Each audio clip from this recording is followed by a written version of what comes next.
Chapter 679. Lu Qing naturally didn't know about Kaori Karasawa's change of heart, nor was he interested in finding out. After spending a few days with Yen Zhaka, he sent her on her way back to Xiaofan. After 2 more rounds of competition, this year's top-tier professional competition finally came to an end. Longhu Club lived up to expectations and won the title of world number 1. Lu Chang, on the other hand, felt a little uneasy as he had only played 3 main roles. He secretly made up his mind to play a more important role in the new competition after the Chinese New Year. For this, he gave up on the other challenge tournaments in January. He planned to relax, sharpen his blade, and accumulate experience. Apart from this goal, he also wanted to pick the key players in the new round of 5 title competitions. He wanted to strive for a breakthrough ranking and even fight for the right to challenge. This was a goal that Wisdom King Zhi Hai couldn't achieve even after a year and a half of physical invulnerability. Only Warrior Sage, Qian Donglu and a few others had achieved it. However, Lu Chang explained it to Yen Zhaka in his own words. If a man doesn't have dreams, what's the difference between him and a salted fish?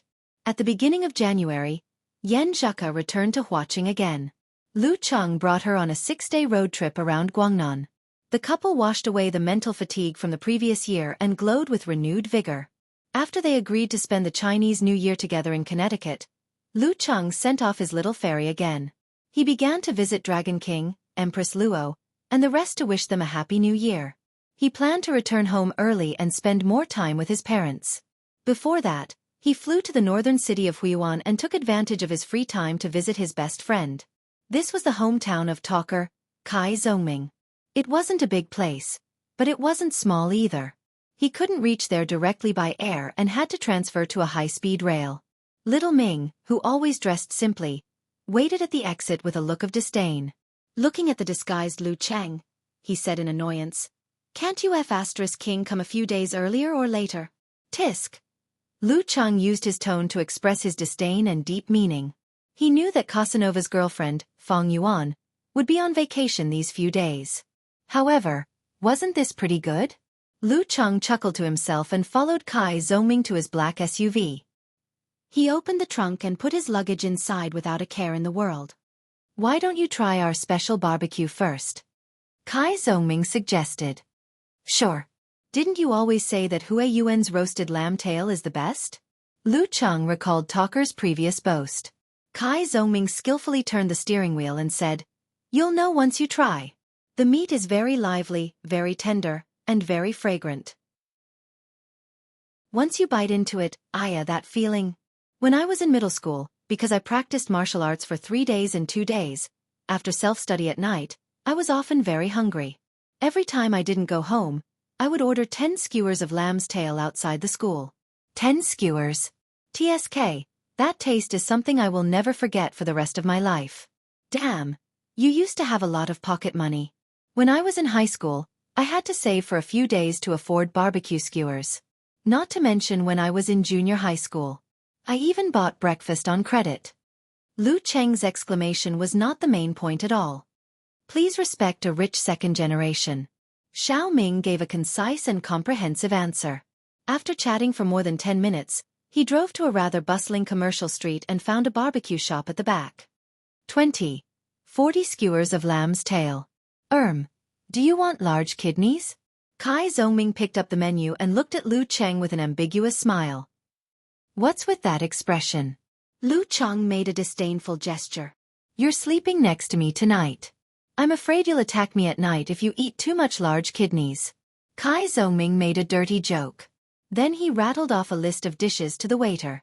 While waiting for the barbecue, Lu Cheng, as a guest and a junior, asked with concern, "Hey, talker, how's your dad's body recently?" "His complexion is better, but..." Sigh, he won't listen. The doctor asked him to stop drinking, but he won't. He has to drink a glass every day at noon and at night. When I tried to persuade him, he would get angry and say that there's no point in living like that. He'd rather die. Kai Zongming spread his hands and said, "What can I do? I'm also very desperate." "It shouldn't be a problem to drink a little, as long as you don't overdo it." Lu Cheng knew nothing about this, so he could only comfort him casually. Following this topic, Kai Zongming talked about his life in the past few months. I find that doing business is really tiring. I have to force a smile every day, entertain people I don't want to entertain, and say things I don't want to say. You've learned to be sentimental? Lu Cheng comforted him in a joking way. Kai Zhongming was angry and amused. Are you here to do crosstalk with me? But my family's business has been going downhill in the past 2 years. Sigh, the whole industry is entering the twilight period. The smaller scale companies are going bankrupt one after another. I want to take this opportunity to slowly liquidate and let my relatives and friends understand the direction of the wind. They can quit. If they want to take over, I can directly transfer it to them. What about after that? Wouldn't you be unemployed then? Lu Cheng teased.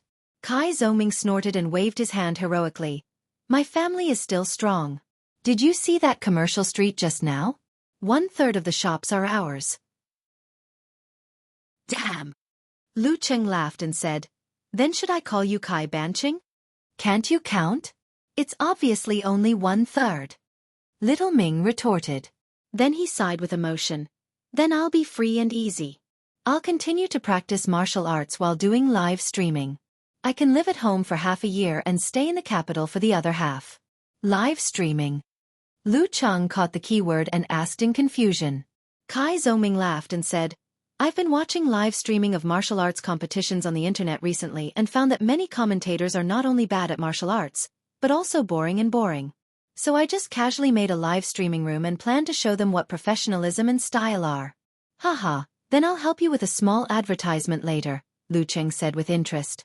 Kai Zhongming hurriedly waved his hand. No, not at the moment. Why? Lu Cheng was surprised. Kai Zhongming answered with a serious face. I want to rely on myself to try. Without waiting for Lu Cheng to speak, he pointed to himself and said, Do you see my handsome face? This time I want to rely purely on my own talent.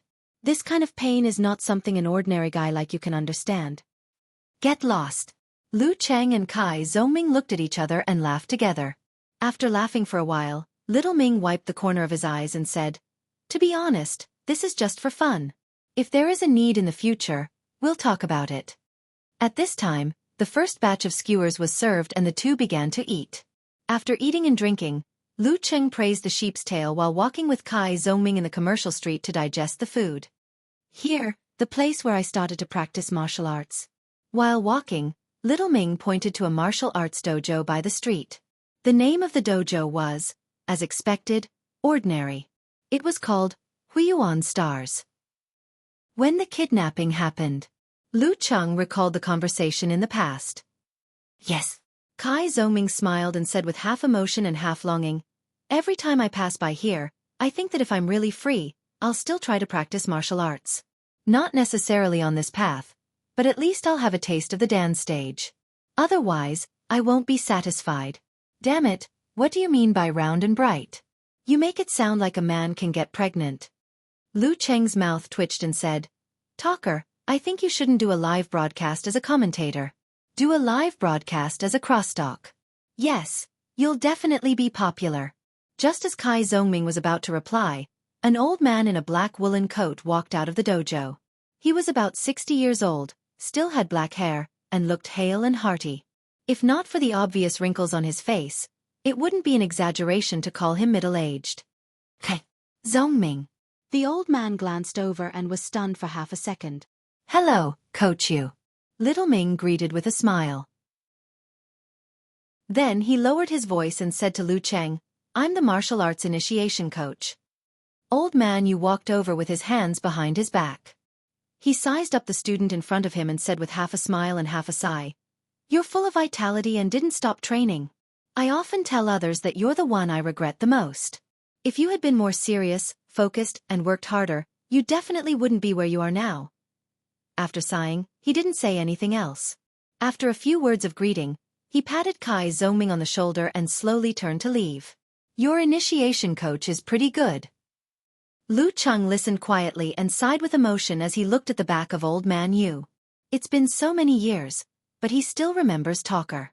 Kai Zhongming chuckled and said, Coach Yu is indeed a good person. He's an elder worthy of respect. The only problem is that he's too prideful and likes to take advantage of others. What do you mean? Lu Cheng asked, amused. Kai Zhongming pointed at the entrance of the martial arts center and said, Songqing University Martial Arts Club used to be quite famous in the country. Once when I passed by here, I saw my poster. It said something like, Outstanding Student, and Lu Cheng and Lin Kei's teammate. It's so King embarrassing. Haha. Lu Cheng laughed out loud. Old Man Yu strolled down the street and subconsciously looked back. He happened to see Lu Cheng and Kai Zhongming's departing figures and felt that they were both familiar. I don't know them. He smiled and shook his head. He continued to turn into a nearby neighborhood. Suddenly, he froze on the spot. He overlapped another figure with a certain expert. Even though it was disguised, it was definitely him. Old Man Yu hurriedly looked back, but the figure had already disappeared without a trace. For a moment, he was disappointed and his heart ached. It was like there was a stack of money on the ground, but he didn't notice it and couldn't pick it up. He remained in this state for a long time. Even when he returned home, Old Man Yu was still sighing. He didn't even taste the supper his wife made. What's wrong? His wife asked, puzzled. I didn't. Old Man Yu blamed himself. Sigh, what a waste. My heart aches. What a good opportunity. My heart aches. Chapter 680. After 2 days in Huiyuan, Lu Cheng received a call from Empress Luo just as he was about to return. The military has a mission for you. Ning Zitong went straight to the point. What mission? Lu Cheng wasn't dumb enough to agree right away. Ning Zitong chuckled. It's nothing difficult. A faction has formed in the war-torn zone to the south of our country. It's involved in the cultivation, manufacturing, and trafficking of drugs. It's seriously affecting the peace of the border region. After a long discussion, we've come to an agreement with the Americans to conduct a joint cleanup operation. This has something to do with the Americans? Lu Cheng asked sharply. How else do you think Ta Gu and his gang were able to grow so strong under our watch? The American intelligence agencies are best at such things. Instigating, subverting, disrupting order, fostering power, creating chaos. Ning Zitong replied sarcastically. Anyway, Ta Gu and his gang aren't enough weight on the enemy's scales. Then what do I need to do? Lu Cheng didn't beat around the bush and asked about his own mission. Support. Don't let any of Ta Gu and his gang slip through the net, Ning Zitong said succinctly. Lu Cheng came to a sudden realization and answered his own question. Is there a physical invulnerability mighty one among them? Based on the current intelligence, there isn't, Ning Zitong denied. Lu Cheng was confused. Then why don't you send me instead of an inhuman or a mutant who's good at tracking? Everyone has their own specializations. Don't worry. We don't lack such talents. Ning Zitong chuckled. Aren't I redundant? Lu Cheng couldn't figure it out. It doesn't make a difference whether I'm there or not. Just to be safe, just to be safe. Ning Zitong emphasized twice before explaining with a smile. This is to give you more opportunities to complete missions and accumulate merits. You'll be able to gain the qualifications to study the restriction sect, clear Jade chapter as soon as possible. Otherwise, your master will be nagging you about it every other day. I see. Lu Cheng finally understood the whole story. Thinking about the restriction sect, clear Jade chapter, he was filled with anticipation and desire for the mission. I can't fall behind the Taoist priest here. So, Mr. Ta Gu, I'm sorry. But you all deserve to die. Ning Zitong continued nagging. Do you understand now? In short, this is a simple mission. Your existence is mainly to guard against accidents, and you may not have the opportunity to act. Simple mission. Lu Cheng gasped and said half-jokingly, maybe it's because I've read too many movies and novels. The more simple the mission is, the more difficult it will be. You said it yourself. Those are movies and novels. How can reality be so dramatic? Ning Zitong replied, amused. Besides, this kind of thing has nothing to do with whether the mission is simple or not. It all depends on the luck of the person involved. I think I have the potential. Lu Cheng silently mocked himself. All right, get back to watching as soon as possible. It'll take at most 2 or 3 days from the military base. It won't affect your vacation, Ning Zitong said and hung up the phone.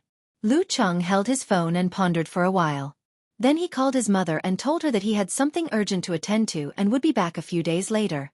Then he told Yen Zheka that he had accepted a mission, but he didn't mention the details because of the confidentiality clause. He only said that it was a very simple mission to earn merits for himself. After doing all this, he got Amen to help with the subsequent procedures for changing the contract. "What's up?" Kai Zhongming stopped his car outside the high-speed rail station and asked without hiding his curiosity. "Yeah." Lu Qing nodded solemnly. He got out of the car and grabbed his luggage. Seeing his serious attitude, little Ming was a little scared and didn't know what to say. Just then, Lu Qing turned around and waved his arm. He revealed a bright smile and said, "Goodbye, I'm going to save the world." "Save the world? F***ck, you lied to my feelings." Kai Zhongming raised his middle finger and shouted, "Get lost!" Shuttling through the middle reaches of the Yalin River between the mountains, at the temporary Sino-American Joint Command Center. Dressed in a dark military uniform, Smith combed his hair back neatly.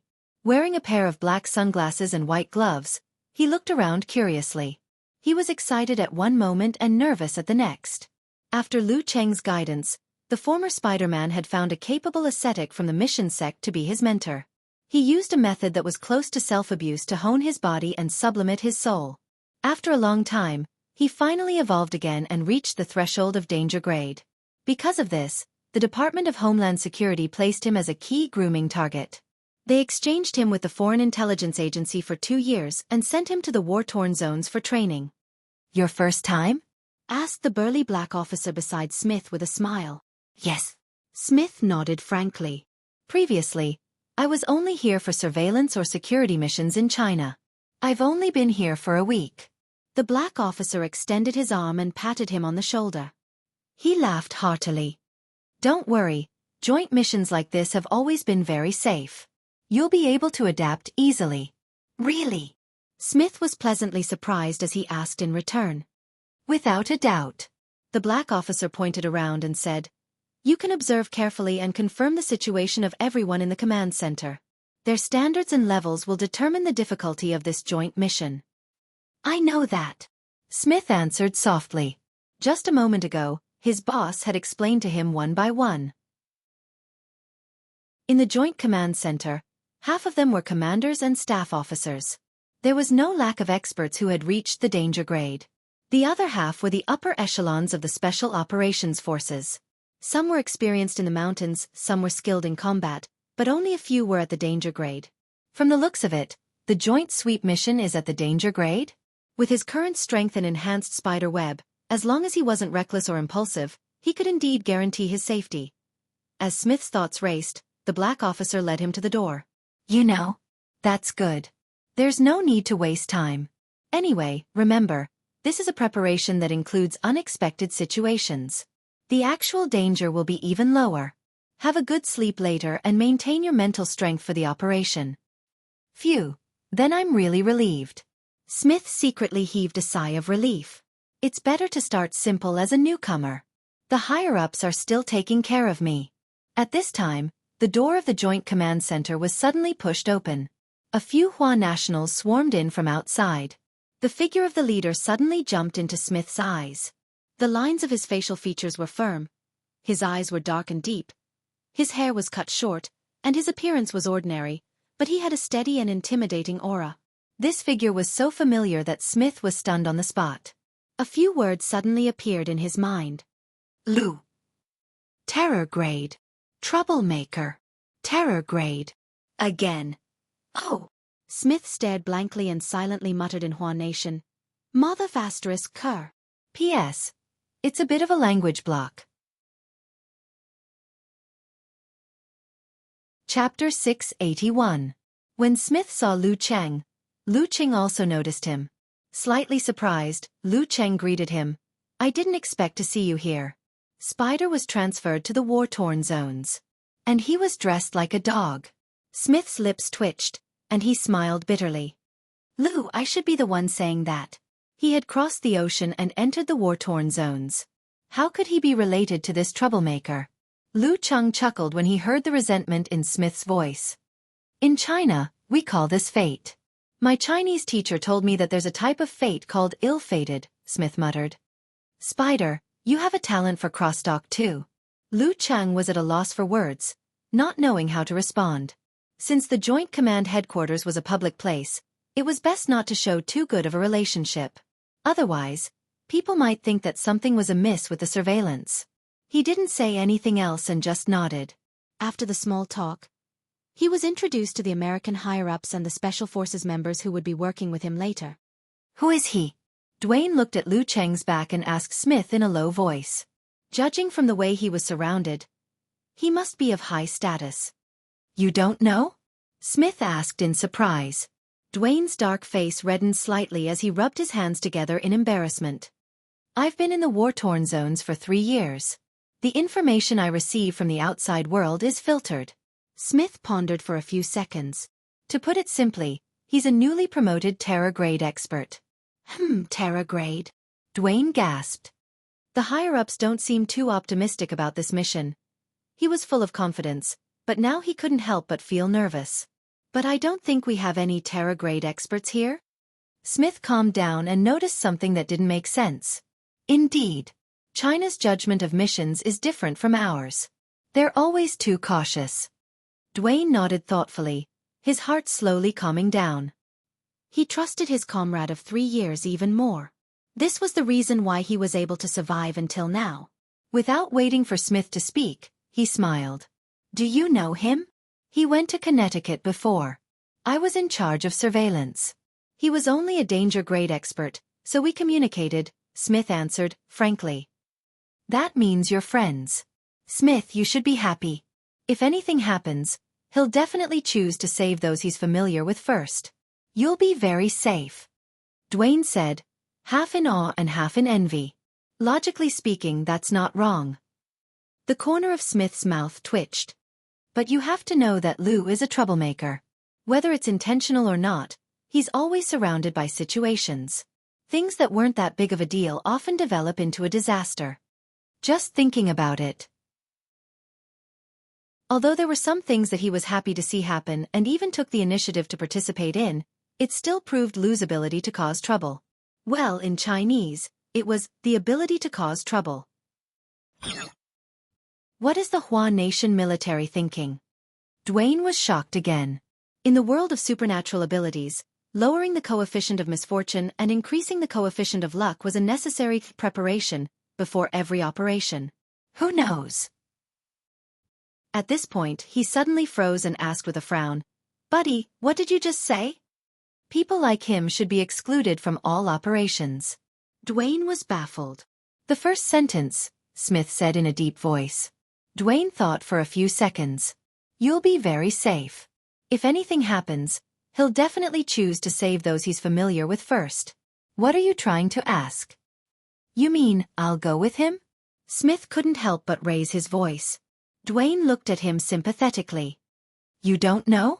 You've been included in the list of people working with the Chinese. Smith's calmed heart was in turmoil again. He almost blurted out a curse, but in the end, it turned into a long, oh. After visiting the Joint Command Center, Lu Chang received the plan for Operation Dawn. It was divided into 3 steps. First, they would use the preset field airfields to bombard Tagu and his gang's territory and destroy their effective defenses. After the bombardment ended, the Special Operations Forces would take advantage of the chaos to break in and execute the decapitation strategy. They would try to capture or kill Tagu and the other main leaders and disrupt their command. After the decapitation strategy, the ground forces would close the net and clean up the rest. Such a battle plan was straightforward and easy to understand, which corresponded to the simplicity of the mission. As for Lu Cheng, he was only required to participate in the second step, which was to prevent accidents as an assistant.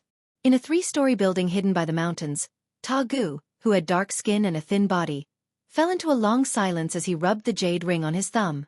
He was a mixed blood of Miluo and Shengxiang. He had made a name for himself in the war-torn zones with his courage and fearlessness, becoming a warlord and an internationally renowned drug lord. If not for his injuries and lack of timely treatment, he would have been at the inhuman level. Have you made up your mind? Beside Tagu, in addition to his 2 trusted mighty ones, sat an old man in a black jacket. He had a sallow face, dark eyes, and a dangerous aura.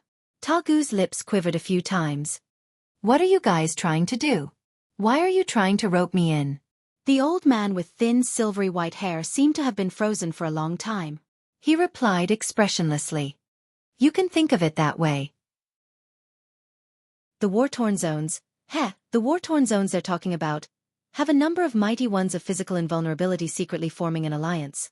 Some were born and raised locally, while others have betrayed their original countries and want to stay here for a long time. Our goal is to make the war-torn zones truly belong to the war-torn zones. We will bring order back to the land. Of course, the prerequisite is that we are the rulers. You have ample funds and external trade channels. These are all what we need. That's why I'm here to help you and bring you out of danger, as long as you agree to submit to me. After hearing that, Ta Gu fell silent again. Countless thoughts were running through his mind, but he couldn't make up his mind. Just then, a deep and loud buzzing sound came from afar. It gradually grew sharper, followed by a series of terrifying explosions. Boom, boom, boom. As the building shook, Ta Gu stood up abruptly with a look of fear. In an instant, he made up his mind. He looked at the old man and said, I promise you. His wife and confidants had already packed their luggage. The chains that hadn't been fully tightened flashed with the glow of golden guns. After the blanket bombardment, the special forces passed through the smoke and flames and entered the core area of Ta Gu's faction. They split into small teams and headed for different targets. Lu Cheng was undoubtedly in the team heading for Ta Gu's residence. The team consisted of former Spider-Man Smith, Storm Giant Dwayne, Shadow Hunter Ching An, and Thoughtless Blade Jian Dan. Along the way, they didn't waste any time. Occasionally, they would encounter a few enemies. They were either entangled with spiderwebs or shot randomly with invisible air blades. Without stopping, they arrived at the 3-story building and saw the scene of burning flames. Ta Gu escaped. Cheng'an sniffed and found a clue from the shadows. He didn't hesitate at all. He fled and gave up just like that. No wonder he's a hero, said Jian Dan as she looked around. After careful inspection, Cheng'an said, they have a lot of people. There are quite a few of them, so they aren't moving fast. Storm Giant Dwayne immediately said, after them. The few of them set off again. They followed the path, climbed over the hills, and entered a moist forest. As they chased, Smith, Cheng'an, and the others suddenly heard a dense, soft sound that made their scalps tingle. They looked around and saw countless insects, colorful snakes, flying dark clouds, and little things that resembled fine sand. Smith even made eye contact with a spider with a human face on its back. One by one, hundreds and thousands of creepy spiders entered his eyes, making him shudder. The insects that could drown a group of people were just about to move when they suddenly paused. Due to the sudden drop in temperature, droplets of water condensed, and layers of ice crystals covered them, forming statues. At that moment, Smith heard Lu Cheng whisper to himself, "This is beyond the means of an inhuman. Is there really an accident?" Smith was silent at first. Then, the corner of his mouth twitched as he thought to himself, "You have the nerve to say that." Chapter 682. The cold wind whistled, blowing in the tropical jungle, causing the trees to form strings of frost. Icicles made the surroundings sparkling and translucent, freezing all kinds of strange and endless insects. These weren't sturdy. Larger creatures like snakes and spiders could easily break free. However, they were afraid of the cold. As soon as they recovered, they retreated like the receding tide, leaving the area within a radius of 20 to 30 meters completely silent. Lu Cheng sensed his surroundings and turned to Shadow Hunter Ching'an, request, to communicate with the Alliance Command Center. Tell them that Ta Gu's group seems to have the help of a physical invulnerability expert. Ask them what to do next. He had wanted to request air support, reconnaissance, and bombardment. However, when he looked up and saw the dense foliage and scattered light of dawn, he changed his mind. Yes. Cheng'an took out his satellite phone from his backpack and reported the situation to the Alliance Command Center. After a short discussion, a new order was issued. Continue the pursuit. If there is danger, leave on your own accord. Their primary goal changed from capturing Ta Gu to confirming the identity of the physical invulnerability expert and investigating which faction was involved. Then let's continue. Lu Cheng took in a breath of the forest air mixed with the smell of rotting leaves. For the time being, he didn't sense any strong danger. Continue. Smith's mouth opened helplessly. He shot out spider silk from his palm and wrapped it around a huge tree branch. Using this pull, he leapt into the air and landed on a high tree. Through the gaps between the leaves, he observed the path ahead and played the role of a responsible scout. There are no enemies within a radius of 300 meters. Smith concluded. In the forest with his eyesight, this was the best he could do, even from a high vantage point. Lu Cheng watched with interest as the spider became more and more professional. Under Chang'an's guidance, the spider sped up the pursuit. At a place not too far away, Tagu's face was gloomy as he followed the sallow-faced old man in a short black coat. He ran straight and turned at times. Due to the presence of non-combatants, even if they were carried by their trusted subordinates, the team's speed was greatly reduced. This made Tagu very uneasy. His gaze swept across his wives and young children. Gradually, a fierce look flashed in his eyes. Just then, he saw the old man with thin silvery white hair suddenly stop in his tracks. He turned his head in surprise and looked diagonally behind him. "What's wrong, Mr. Talon?" Tagu asked in shock. The old man Talon's already stiff face became even more rigid as he replied in a slightly heavy tone. "The setup I left behind was dealt with in less than 5 seconds. We're in trouble." "Is he at physical invulnerability level?" Tagu swallowed his saliva and asked with difficulty. The expressions of the capable subordinates who were still following him all changed. His sphere of influence was close to Hua Nation, and he was used to using Hua Nation's ranking as a standard. Talon took a deep breath and said, "I think so. I didn't expect China and America to value you so much that they would send a physical invulnerability expert here. This was beyond the expectations of the organization. Eliminating small forces like Tagu was a one-sided affair for both China and the United States of America, but they shouldn't make such a big deal out of it. If they had to trouble a physical invulnerability expert for something like this, it could only mean that the military had wasted their budget. In order to not expose the secret of the secret alliance, he was the only one in charge of the first half of the operation." Tagu's expression darkened. No matter how hard he racked his brains, he couldn't understand why China and the United States of America valued him so much. How could he be worthy of a physical invulnerability expert? "Mr. Talon, what should we do?" Tagu took a deep breath and stopped thinking about the reason. It had nothing to do with changing the current situation. Talon pondered for a moment and said, "Let's see if we can confuse them. As long as we can get out of the forest and reach the border, we'll have reinforcements." As he spoke, green and milky white furry bugs crawled out from the ground beneath his feet. They merged with the demonic spiders and colorful snakes that came from all around, forming a torrent. These creatures crawled towards Tagu, towards his wife and children, and towards his trusted subordinates who had extraordinary strength. Their scalps went numb. As they resisted instinctively, Talon spoke in a deep voice. "Don't be afraid. They won't hurt you." Suppressing the fear and the goosebumps, these insects crawled past every human present outside the Talon forest. With different pheromones, they spread out in all directions, heading to the north, south, east, and west. "Let's go." Talon stroked his dry white hair and led the way to the southeast. Tagu suppressed his impulses and decided to hold on to hope one more time. If it didn't work, he would give up on everything else. As long as he was alive, what couldn't he have? After tracking for a while, Shadow Hunter Cheng'an suddenly stopped. "Did you find anything?" Lu Cheng looked around and saw many traces, all of which pointed to different directions. Tagu and his group seemed to have split up. Cheng'an replied hesitantly as he used his supernatural ability to detect the shadows. This split was very strange because there were more or less the same aura in several directions. Smith slid down from the tree, sniffled, and frowned. He frowned and said, "I smell spiders. Here, here." He was very sensitive to such things. It was his instinct. "Looks like they're using bugs." Storm Giant Dwayne had a deep impression of the scenery.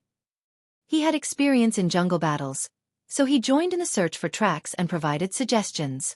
With the help of Smith and the others, Cheng'an finally identified the truth. He led the team and continued the chase. Tagu and his group shuttled through the jungle in a hurry. No one spoke. The atmosphere was tense. It seemed like the situation would crumble at any moment. After a few minutes, Talon paused again. Everyone's hearts were in their throats. They've caught up. Tagu guessed the worst. They probably have the most professional trackers. Talon's stiff face twitched. They're very close to us. Tagu glanced at his wife and subordinates from the corner of his eye. He asked in a deep voice, "Is there a way to escape? If I'm the only one with them, is there a chance of escaping?" Talon was silent for a moment. Then he said solemnly, "We have to strike back and set up an ambush to deal them a heavy blow. That will make things easier." If they were to just escape, he might not be able to outrun the enemy since he wasn't known for his speed. The enemy could very well only have subordinates who were good at tracking. They might as well take advantage of Tagu's capable subordinates and give it a try. "Are you confident?" Tagu narrowed his eyes. He no longer cared about his pride as a physical invulnerability mighty one. Talon looked back and replied with a hoarse voice, "Setting traps and traps. I'm very good at it. As for the best results, that will depend on whether you guys are willing to give it your all." "That's what I'm good at," Tagu said through gritted teeth. The unique scenery of this place retreated as the trees swept past them. As Smith gradually got used to the atmosphere, he suddenly saw Lu Cheng stop in his tracks and extend his arm to stop the group. "There's a problem up ahead," Lu Cheng said as he looked at the jungle dozens of meters ahead. Thump. Smith could hear his own heartbeat. He almost turned tail and ran. "A problem?" Cheng En, the shadow hunter, looked around and asked in confusion. He didn't detect any danger. The insects and birds were still active, and the shadows there were extremely normal. "I smell danger." Lu Cheng's lips curled into a smile. He didn't attempt to find the enemy, identify the traps, or do any delicate work. Instead, he condensed a violent, crimson fireball around him. After the crimson was a faint purple, a light blue, a blazing white, and a golden yellow. Lu Cheng was surrounded by the symbol of the gods. Whoosh, whoosh, whoosh. He didn't say a word. Instead, he fired the 5 flames one after another to saturate the area. During this process, he adjusted the frequency so that the speed at which he condensed the fireball could keep up with the speed at which he fired it. Boom, boom, boom. Clouds of black dust rose up one after another. Trees were either broken or broken one after another. Deep craters appeared one after another. Different colored fireworks bloomed one after another. In less than a minute, the jungle was cleared. As for the traps, what were they? Cough, cough, cough. Talon, Tagu, and the rest retreated pathetically, exposing themselves. In that short period of time, they felt like they were being plowed by an artillery team. Chapter 683. As soon as Tagu and the rest appeared, Lu Cheng's gaze locked onto the sallow-faced old man in a black short-sleeved shirt. The aura of an expert told him clearly that this was a strong opponent of physical invulnerability. What made him even more certain was that he wasn't in the photos of Tagu and his gang that the Joint Command Headquarters showed to the Special Ops members. As these thoughts flashed through his mind, the faint purple fireball around Lu Cheng whizzed past Talon and Tagu, landing in the direction they were trying to escape. At the same time, he gave Shadow Hunter Cheng'en a look, telling him to follow the predetermined procedure. Cheng'en got the hint. He opened the side pocket of his tactical backpack and took out a small professional camera. According to the Joint Command Headquarters instructions, they had to record the enemy and leave behind reliable information for later identification. After all, Lu Cheng couldn't guarantee that they could capture a physical invulnerability expert. At this level, it was easier to win than to kill a physical invulnerability expert if they didn't gang up on him. Capturing him alive was almost impossible. Boom! Purple flames rose into the air, and dust turned into clouds. The terrifying explosion made Tagu and the rest stop abruptly and turn around. The blossoming light overshadowed the morning sun that had lost its cover. It illuminated Talon's appearance extremely clearly, revealing every hair on her body. Snap! Just as the light receded and the flames were still flickering, a sudden flash of light entered Talon's eyes. His pupils shrank slightly as he saw the skinny enemy holding the camera. "I've been photographed." A similar realization flashed through Talon's mind, and a strong murderous intent surged. As a physical invulnerability expert, he was well known in the war-torn zones and even in the intelligence agencies of the entire world. Even if he disguised himself slightly, he would still be exposed. This way, China and America would be able to determine who was interfering with their operations and who was harboring ill intentions towards them. Although this could be explained as his personal actions and cover up the existence and true motives of the organization, it was still easy to leave behind problems. As long as they had their eyes on him and were on their guard, it was inevitable that they would investigate the mighty one who was on good terms with him. During this process, no matter who it was, the slightest carelessness could lead to the appearance of a secret alliance plotting against the master. This would lead to more specific suspicions. With the power of China and the United States, at this point, it would be difficult for paper to contain the flames. Therefore, the best solution was to kill the tracker and destroy the camera, not letting a single witness return. However, Talon's murderous intent was immediately doused with cold water. He hurriedly pulled Ta Gu and dashed 30 to 40 meters to the left. Boom! Boom! Where the two of them were originally standing, light blue and blazing white flames surged and expanded. The flames ignited the broken wood and left a deep charred crater. PFFF. One of Ta Gu's trusted subordinates, who only had time to jump to the side, was hit by the air blast and burned by the flames. He couldn't help but spit out blood. He fell to the ground and writhed in agony. It was obvious that he was not going to survive. If it wasn't for the fact that his strength was pretty good and that he had been tempered for a long time, it wouldn't have been strange for him to be smashed into pieces at such a distance. Talon didn't dare to stop. Pulling Ta Gu along, he kept turning and changing positions. He tried to break through the encirclement a few times, but each time, he was blocked by the cannon fire. At this time, he also clearly saw the appearance of the leading enemy. His heart immediately thumped, and he felt as if something was slowly sinking down. China's Lu Cheng. After forming a secret alliance and forming an organization, the most common thing they did internally was exchange information. Therefore, Talon was no stranger to physical invulnerability experts from other sections. He quickly identified the other party. Among the descriptions of Lu Cheng, there was one line that caught his attention the most. He has the supernatural ability to predict danger and reflect curses. As a physical invulnerability expert who had reached his current level through witchcraft, he hated and feared such opponents the most. This meant that half of his innumerable strange techniques would be nullified, or even more. Of course, he knew that there was a limit to any supernatural ability. The other party might not be able to completely counter his curses. However, he didn't want to verify this conjecture unless he had no other choice. What if he was wrong? What if he was really reflected? That would be equivalent to giving up an arm and adding a leg. He might even die here. Talon was born in the war-torn zones, grew up in the war-torn zones, and was strong in the war-torn zones. He had experienced many dangerous situations. His thoughts ran wild, and he made a decision without hesitation. Run. Run as fast as possible. Run with Ta Gu. But before that, he had to kill Ta Gu's confidants, wife, and children. They had heard about the secret alliance. As for the jewels, gold and bearer bonds, he could only give them up and see if they could distract the enemy. He would deal with the hidden dangers later. Only by staying alive could he talk about the future. Thump. Taking a step forward, Talon was like a weightless black cloud. Lifting Ta Gu, he deftly avoided the light blue and crimson fireballs. Just then, he saw a few strands of spider silk fly past from the corner of his eye, wrapping around a huge tree that had been snapped in half. Following that, Smith, in his American military uniform and neatly combed hair, leaped into the air. With one hand, he created a spiderweb to envelop Ta Gu's wife and children. With the other, he took a picture of Talon and recorded his side profile. I feel like a monkey being watched by a crowd. Being treated in such a manner, Talon was enraged. He suddenly shook his right hand and shot out a ball of grayish-white fog. This cloud of fog didn't move slowly like its counterparts. As soon as it formed, it pounced on Smith, forming blurry eyes, ears, mouth, and nose. It was as though it had grown a human face.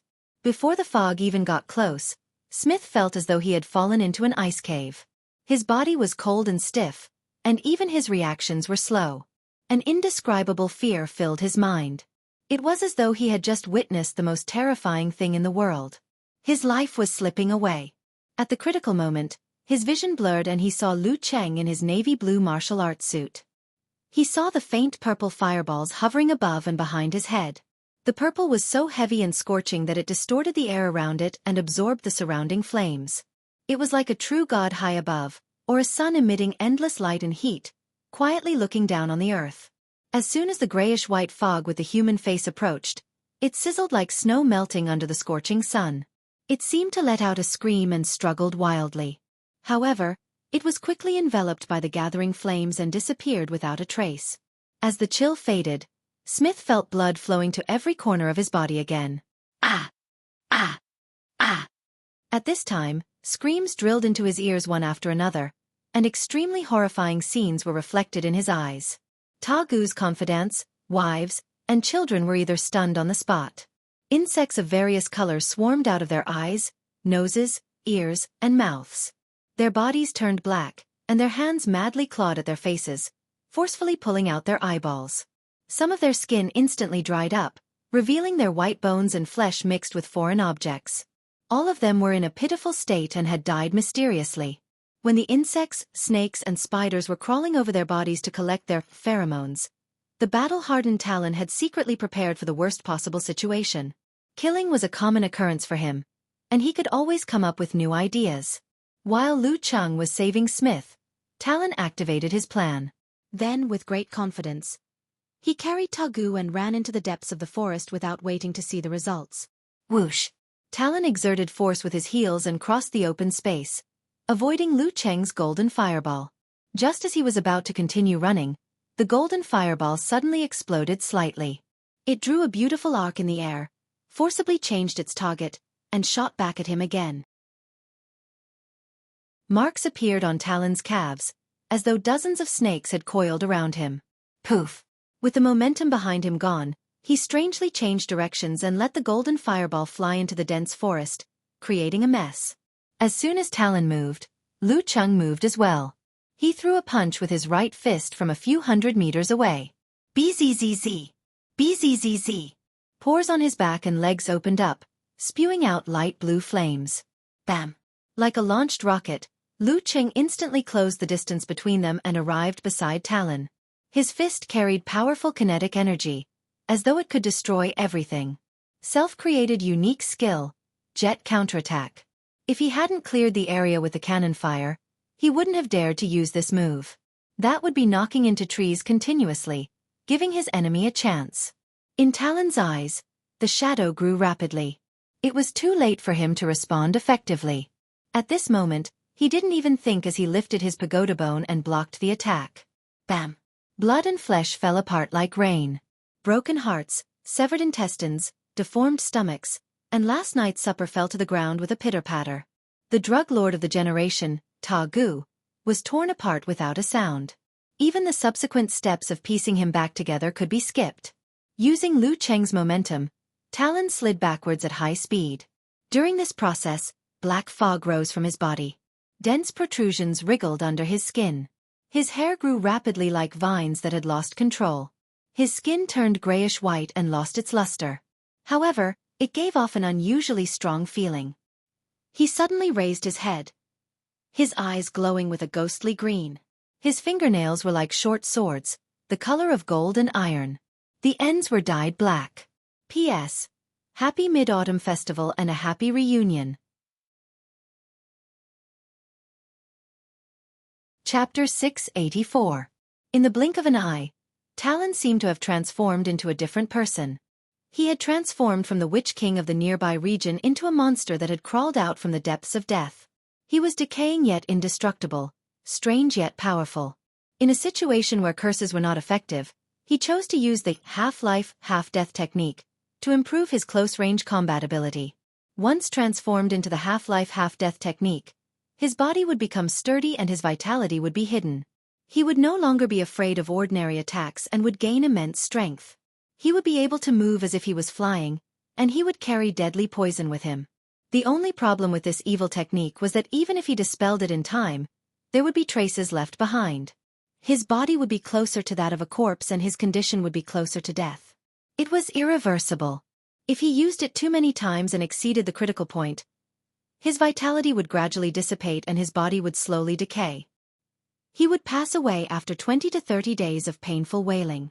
If not for the special circumstances, Talon wouldn't have considered using the half-life half-death technique. But now he couldn't care less. Thump. He stomped on the ground with his heel and no longer slid backward. He pounced madly at Lu Cheng. His green eyes flickered with fear.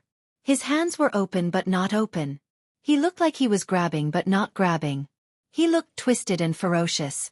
At the same time, the insects that had crawled out of the bodies of Ta Gu's wife and confidant swarmed towards Smith, Dwayne, Cheng'an, Jian Dan, and the others like a tidal wave. They were full of flesh and blood.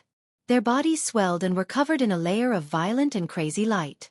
They looked like unnatural products. Looking at the densely packed, strange and colorful snakes, insects and spiders, Smith couldn't help but shiver. His hair stood on end. He shot out spider silk with one hand and swung around with the help of the remaining trees. With the other hand, he weaved a net that covered the ground and stuck to the swarms of insects. He worked with his teammates to kill them. After 2 trips, he suddenly felt a chill on his neck. He felt something furry close to him. In that instant, Smith was scared out of his wits. He felt cold all over, as though he could see his horrifying and exaggerated death. I hope my spider body can resist the poison of these monsters. Just as this thought flashed through his mind, there was a whooshing sound, and the furry feeling disappeared. Out of instinct, Smith turned his head and looked over, only to see a weird spider with dense hair on its abdomen open. Green liquid flowed out of it, and it quickly fell down with broken threads. Then, thoughtless blade, Jian Dan retracted her right hand and pushed it forward, shooting invisible vacuum knives at the tide of insects one after another. That spider copied my fighting style, flying and sneaking attacks. Fortunately, Jane discovered it in time. Smith's heart fell back to its original position, and for a moment, he forgot who was imitating the other. He gathered his spirit, raised his awareness, and flew back and forth to assist in the battle. Jian Dan's invisible vacuum knife could not release dozens or even hundreds of them at once.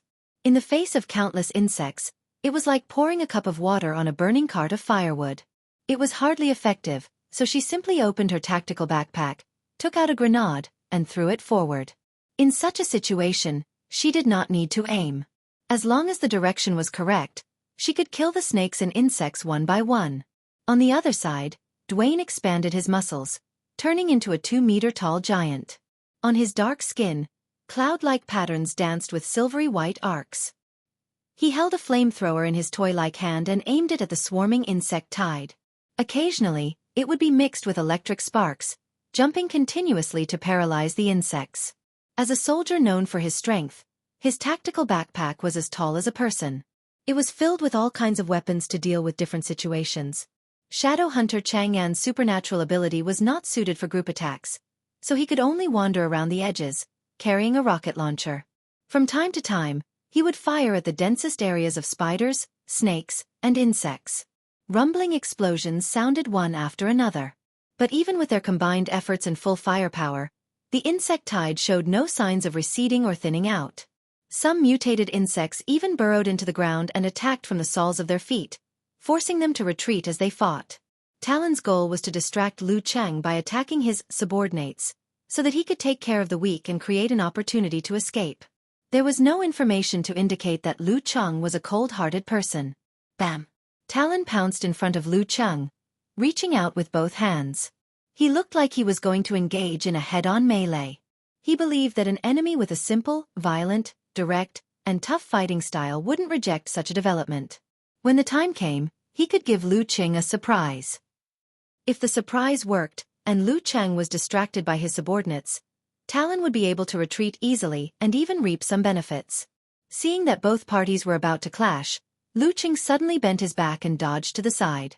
At the same time, he stirred up a strong gust of wind that dropped the surrounding heat by more than 10 degrees. Bam! Bam! Bam! As soon as Lu Cheng used his footwork, the area within a radius of dozens of meters was immediately filled with white fog and frost. Very soon, strong winds were blowing in all directions, and goose feathers were falling. A small snowstorm had started in the tropical jungle. Under the cover of the snowstorm, Lu Cheng's 3 flames circled around his opponent, appearing and disappearing from time to time. It made it difficult for Talon to pinpoint his exact location, let alone exchange punches and kicks. Ice Sec's second move, Mesmerizing snow steps. Whoosh whoosh whoosh. The wind whistled and blew. The ground that had been plowed by the cannon fire lost its scorching heat and became cold and harsh. Insects and other creatures were temperamental animals. They could not adjust their body temperature by themselves. In such an environment, their blood was cooling and frosting. As representatives of temperamental animals, Smith and the others would only feel cold at most for a while, but it would not affect them much. Whoosh whoosh whoosh. As the cold wind invaded their bodies and snow accumulated, the smaller insects froze to death in batches. The rest retreated like a receding tide, leaving the ground. This gave Smith, Chang'an, and the rest a chance to catch their breaths. Be it ice or fire, Lu Cheng could effectively counter insect swarm. The reason why he chose the former and not the inferno was because the latter would hurt his team members regardless of whether they were friend or foe. Seeing the situation, Talon realized that he had overreached himself. He shouldn't have done two things at the same time. The effects of one cancelled out the other. The thought flashed through his mind. He took the opportunity to turn around and dash towards the edge of the snowstorm. It seemed like he was going to enter the forest and escape. Bam! The strong wind seemed to have slammed into a wall of air. A patch of white cracked open and Lu Cheng leaped out, sticking close to Talon's back like gangrene. A crushing punch covered in purple flames landed heavily on his opponent's lumbar vertebrae. At this moment, Talon stopped abruptly, as though he had been prepared. His body seemed to have lost its bones or turned into a giant python. He twisted around forcefully and strangely, opened his palm and pressed it against Lu Cheng's fist. At the center of his palm, bumps protruded. Some were green, some were blue, some were red, some were black, some were stacked with different colors, and some were like poisonous fangs. His escape this time was to counterattack. And counterattack was to make it easier for him to escape.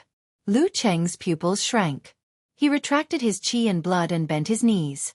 With this force concentration, he forcefully pulled back his right fist and didn't make contact with Talon's palm fangs. Talon wasn't disappointed. Instead, the green in his eyes intensified. He opened his mouth and spat out a cloud of grayish-white fog. The fog instantly condensed into a human head. Its face was blurry, but its eyes were filled with hatred. It opened its mouth and pounced at Lu Cheng with lightning speed. This was the surprise Talon had prepared. It was a secret technique of the Witch King lineage, Flying Head Barbarian. It was refined from a living person with strong emotional fluctuations. Finally, it would melt the opponent's head into the fog and store it within its body. Once it was spat out, it could kill the enemy remotely from a long distance. It could come and go like the wind, gather and disperse at will, and was immune to many types of attacks. Of course, flames, ice, and high-intensity light were its nemesis. That was why Talon hadn't used it from the start. He had waited until they were less than a meter apart. At this distance, no one could avoid the bite of the Flying Head Barbarian. Even if they didn't die, they would be severely injured. The moment the Flying Head Barbarian appeared, Lu Cheng happened to release his Dan force. Therefore, he shot backward and retreated quickly. However, the head formed from the fog was faster than him. In a breath's time, it had closed in. At this moment, a blazing white light appeared. One of the remaining 3 flames that Lu Cheng hadn't blasted out had circled in front of him. He had retreated to buy this bit of time. Boom! The Flying Head Barbarian pounced on the blazing white light. It was as though a sun had appeared on the spot. The blinding light illuminated the surroundings. The grayish-white fog twisted and struggled before quickly dissipating. With the help of the shockwave from the explosion, Talon leaped backward, straightened his body, and sprinted towards the edge of the snowstorm. This was the opportunity he had been waiting for. During this process, Talon released 3 more Flying Head Barbarians. Each of them took up a path to block the pursuers. The snowstorm quickly thinned out. The scene of trees and forests came into view. As soon as he stepped in, before he could rejoice, a low and dignified incantation suddenly sounded in his ears. Formation! Lu Cheng's clothes were in tatters. Flames flowed on the surface of his body. His hands formed seals. At the last moment, he condensed and solidified the airflow, binding Talon in layers. If Talon hadn't been so focused on escaping, it would have been difficult for him to find such a good posture. Of course, if Talon had chosen to fight to the death, it would have been a different strategy. Whoosh! Whoosh!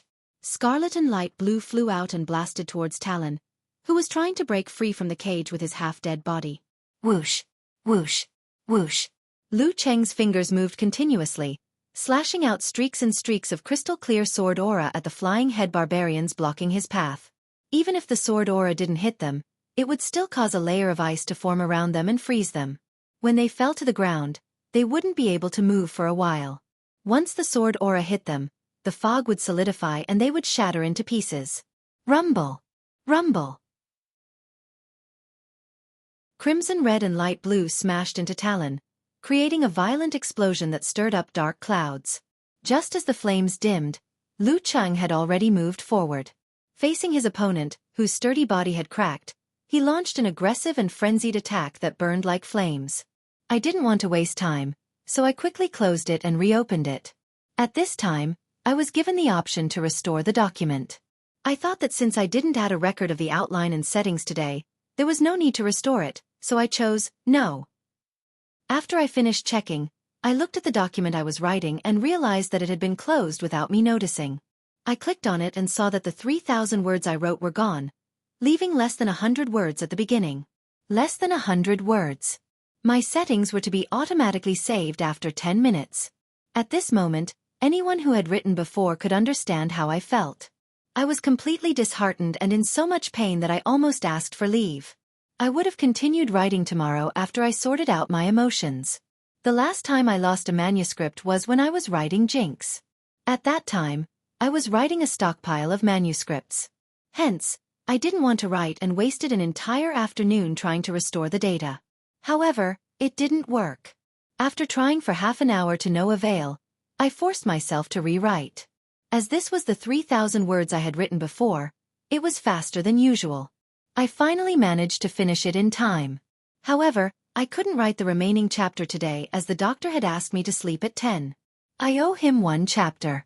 Including the one I promised last month, there are 3 chapters in total.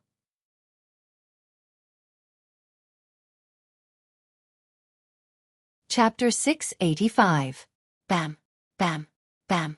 Lu Cheng spread out his fists, punching, thrusting, crushing, and hammering. Every move was heavy and carried a tinge of purple. He launched a frenzied attack with no gaps in between, just like the blazing flames in the prairie.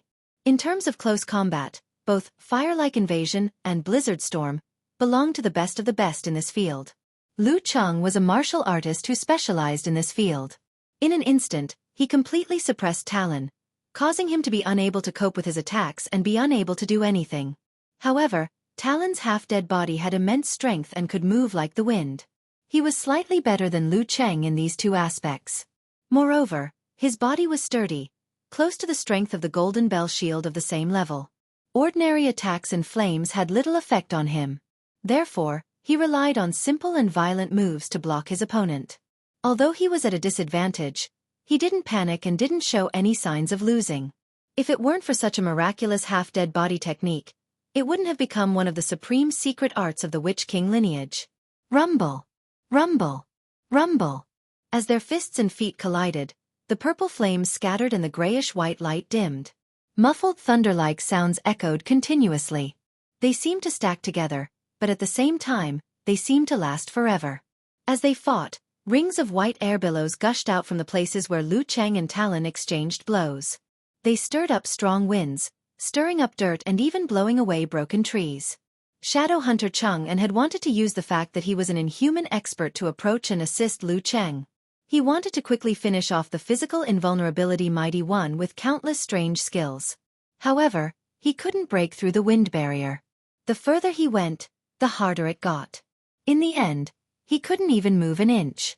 Seeing that the battle was at a stalemate, with no clear victor and no opportunity to escape, Talon's heart sank. This was because the half-dead body technique could only last for 5 minutes.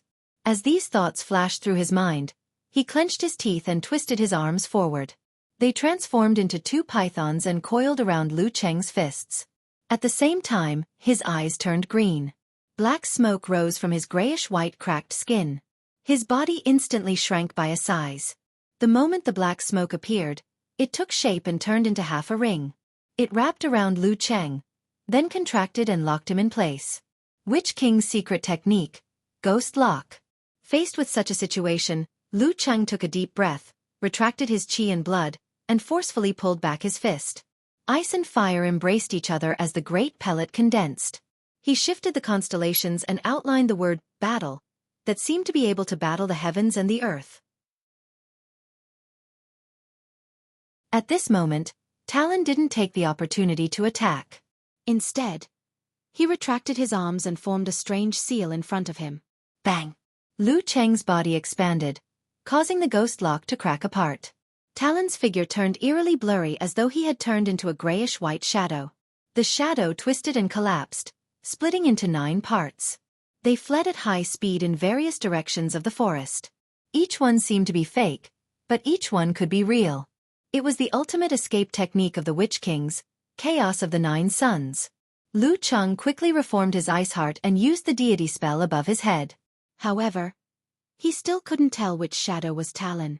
Seeing that the other party was about to escape from the range of his mind power, he raised his hands to draw the ancient characters and said in a dignified voice, "Column." The dequeuing formula of the 9 words formula. The original purpose of this secret technique was to stack the strength of a team and complete a joint attack. Like the rope in a tug of war, it allowed everyone to rely on each other and tidy up their scattered and messy thoughts. However, such a combination couldn't be forced. After the column formula was used, the other party had to be willing to let go of their subconscious resistance for it to take effect. Therefore, it couldn't create the strange scene of stacking the strength of the enemy. As for Smith and the rest, they were outside of his mental range, so they weren't within the effective range of the column formula. Lu Cheng used it at this moment to test the waters. The real Talon would resist, but the illusory shadow wouldn't react unless it had sentience. This way, it would be clear who was real and who was fake. In a flash, Lu Cheng found a way to break through the chaos of the 9 suns. He didn't take the conventional route. A mysterious feeling spread rapidly. His mind seemed to have turned into a radar. In the blink of an eye, feedback appeared. Lu Cheng aimed at the grayish-white shadow on his left and threw a punch. BZZT BZZT BZZT. Behind his back and under his feet, waves of light blue flame spurted out, pushing him through layers of air barriers. He flashed behind the shadow and struck the back of its head without slowing down. Talon's pupils contracted. His eyes narrowed to the size of a needle. He didn't expect the chaos of the 9 suns to be able to fool Lu Cheng all the time. However, he believed that Lu Cheng wouldn't be able to tell in a short period of time. This confidence was cultivated from hundreds of battles. Once he entered a safe distance, he would have too many ways to escape pursuit. However, Lu Cheng didn't waste any time. He seemed to have seen through the real thing at a glance. This was simply too frightening, enough to make one feel despair. As his thoughts drifted, Talon's eyes revealed a ruthless look. He leaned forward and dodged the iron fist that was aimed at the back of his head. At the same time, he raised his left arm as though he was subconsciously maintaining his balance. Bam! Lu Cheng ignited Emperor Yen force. He lowered his shoulder and forcefully changed the direction of his fist. The punch was supposed to be a hammer strike. At that moment, Talon's raised left arm suddenly exploded. Blood and flesh splattered and drenched half of Lu Cheng's body. Sizzle, sizzle, sizzle. Amidst the terrifying sounds of corrosion, Talon's dark green martial arts suit turned black and tattered. The skin on Lu Cheng's arms, shoulders, chest, and face started to fester rapidly. Worms seemed to have fused with Talon's flesh as they wriggled and tried to burrow into his body. Shaman King's body-damaging secret technique, flesh and blood spirit goo. The intense pain caused Lu Cheng's hammer strike to lose its strength. His body paused involuntarily. Taking advantage of this opportunity, Talon accelerated again and pounced towards the forest at the edge of the clearing. Lu Cheng's ice heart swayed but didn't disintegrate. He endured the pain and executed Lord Emperor's purple flames. With a whoosh, faint purple flames appeared around his body. They wandered around the surface of his body like flowing water, igniting Talon's flesh and blood. The tiny insects turned black, then charred, and finally started burning. Nogu Worm wasn't afraid of flames. If there was, he would increase the temperature. Bam bam bam. Amidst the purple flames, the bits of flesh either turned to ashes or fell off. Lu Cheng's skin, muscles, and hair merely curled up slightly and gave off a barbecued smell.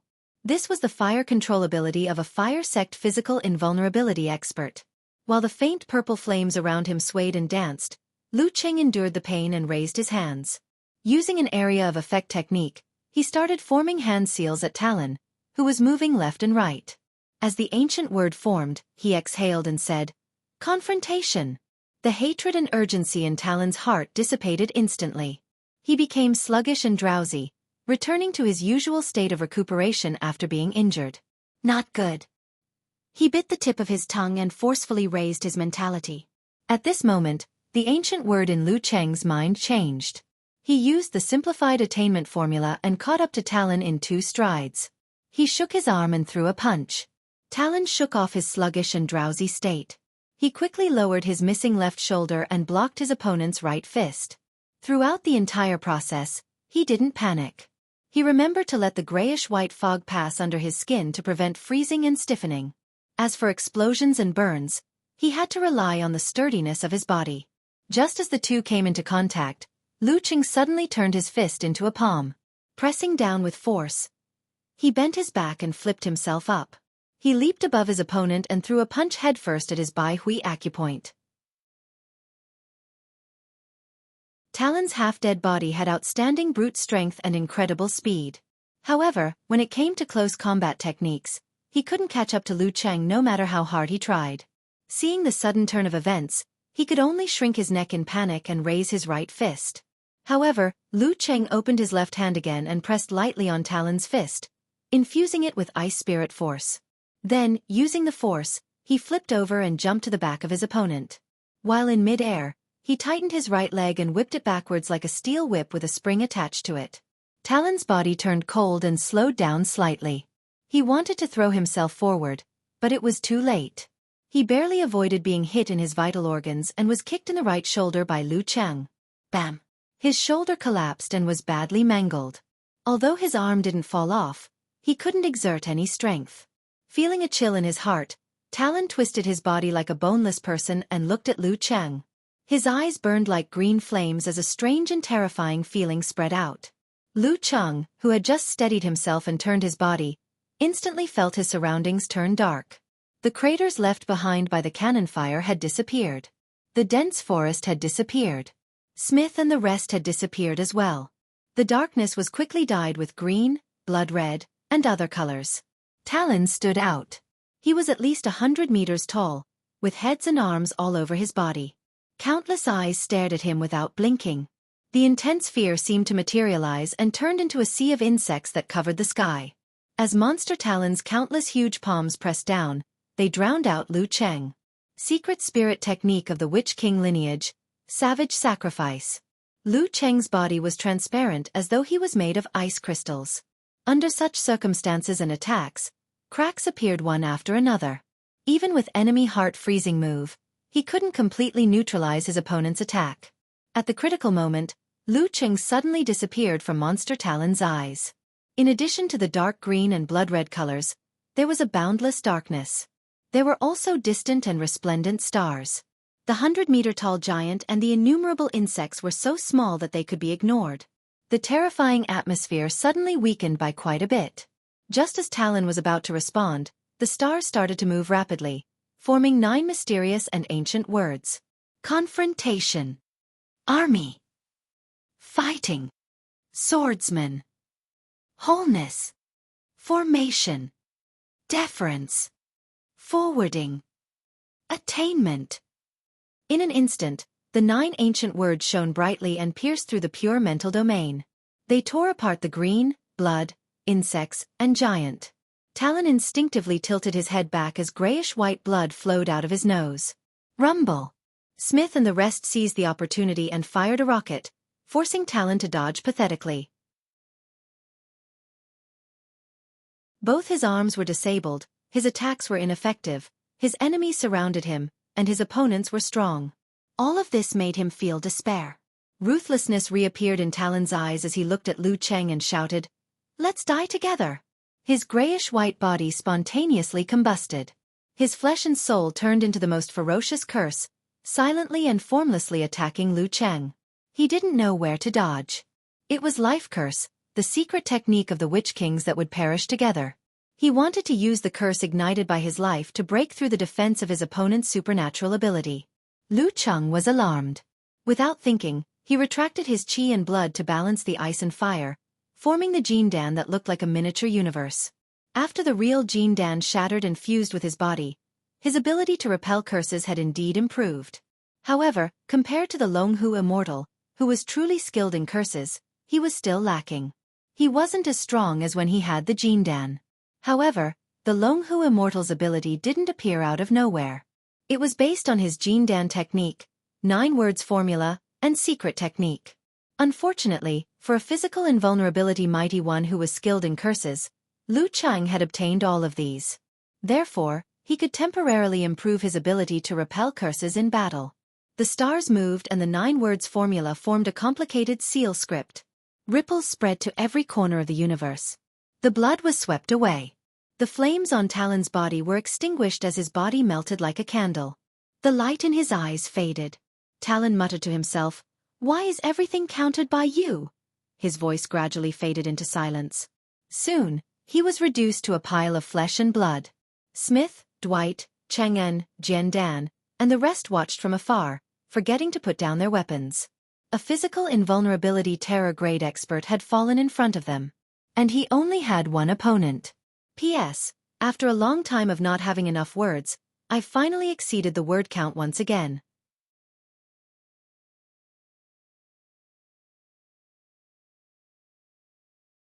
Chapter 686. Report the situation to the Joint Command Center. Lu Cheng turned his head and looked at Shadow Hunter Chang'en. The corroded parts of his body were starting to scab, and the pain was still lingering. The purple flames gradually extinguished, revealing his upper body that contained terrifying power. He took a deep breath and resisted the urge to grimace. He was puzzled by the development of the situation. The physical invulnerability expert just now should belong to the branch of the Witch King. In a situation where he was restrained by himself, it shouldn't be a problem for him to make the decision to escape.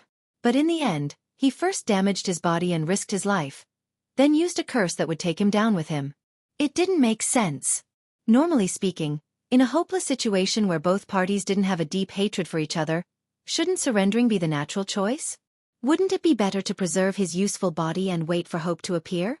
For a physical invulnerability expert, he would be valued no matter which force he joined.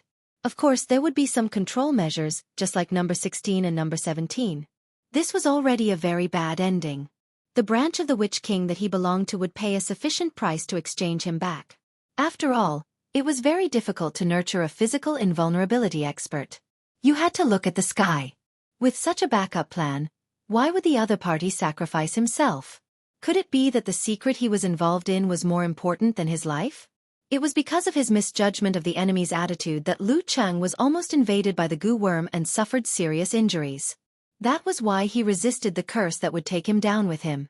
If his realm and strength were slightly lower, it would be questionable whether he would still be standing in one piece. Yes. Hearing Lu Cheng's order, Chang'en hurriedly answered. Unknowingly, his tone was subconsciously filled with respect and fear. He retracted his gaze, took out his satellite phone, and started to contact the command center. Not far away, Smith stared blankly at the puddle of flesh and blood. Then, he shifted his gaze to Lu Cheng. He felt that Lu Cheng hadn't changed much from the first time he saw him. The only difference was that he looked more mature and reserved. However, the terror-grade corpse in front of him silently contradicted his senses. Every time they met, his strength would increase tremendously. It was as if there was no limit or delay. Even when he came to Connecticut once a month, it was the same, just not as exaggerated. But now, he had grown into an expert that Smith looked up to, a terrifying figure who could kill a terror-grade expert alone. Was this the path of strength displayed by the best fighting prodigies? Like the Dragon King and the Warrior Sage in China, or the Saint in the Hand of Order in the Big Apple?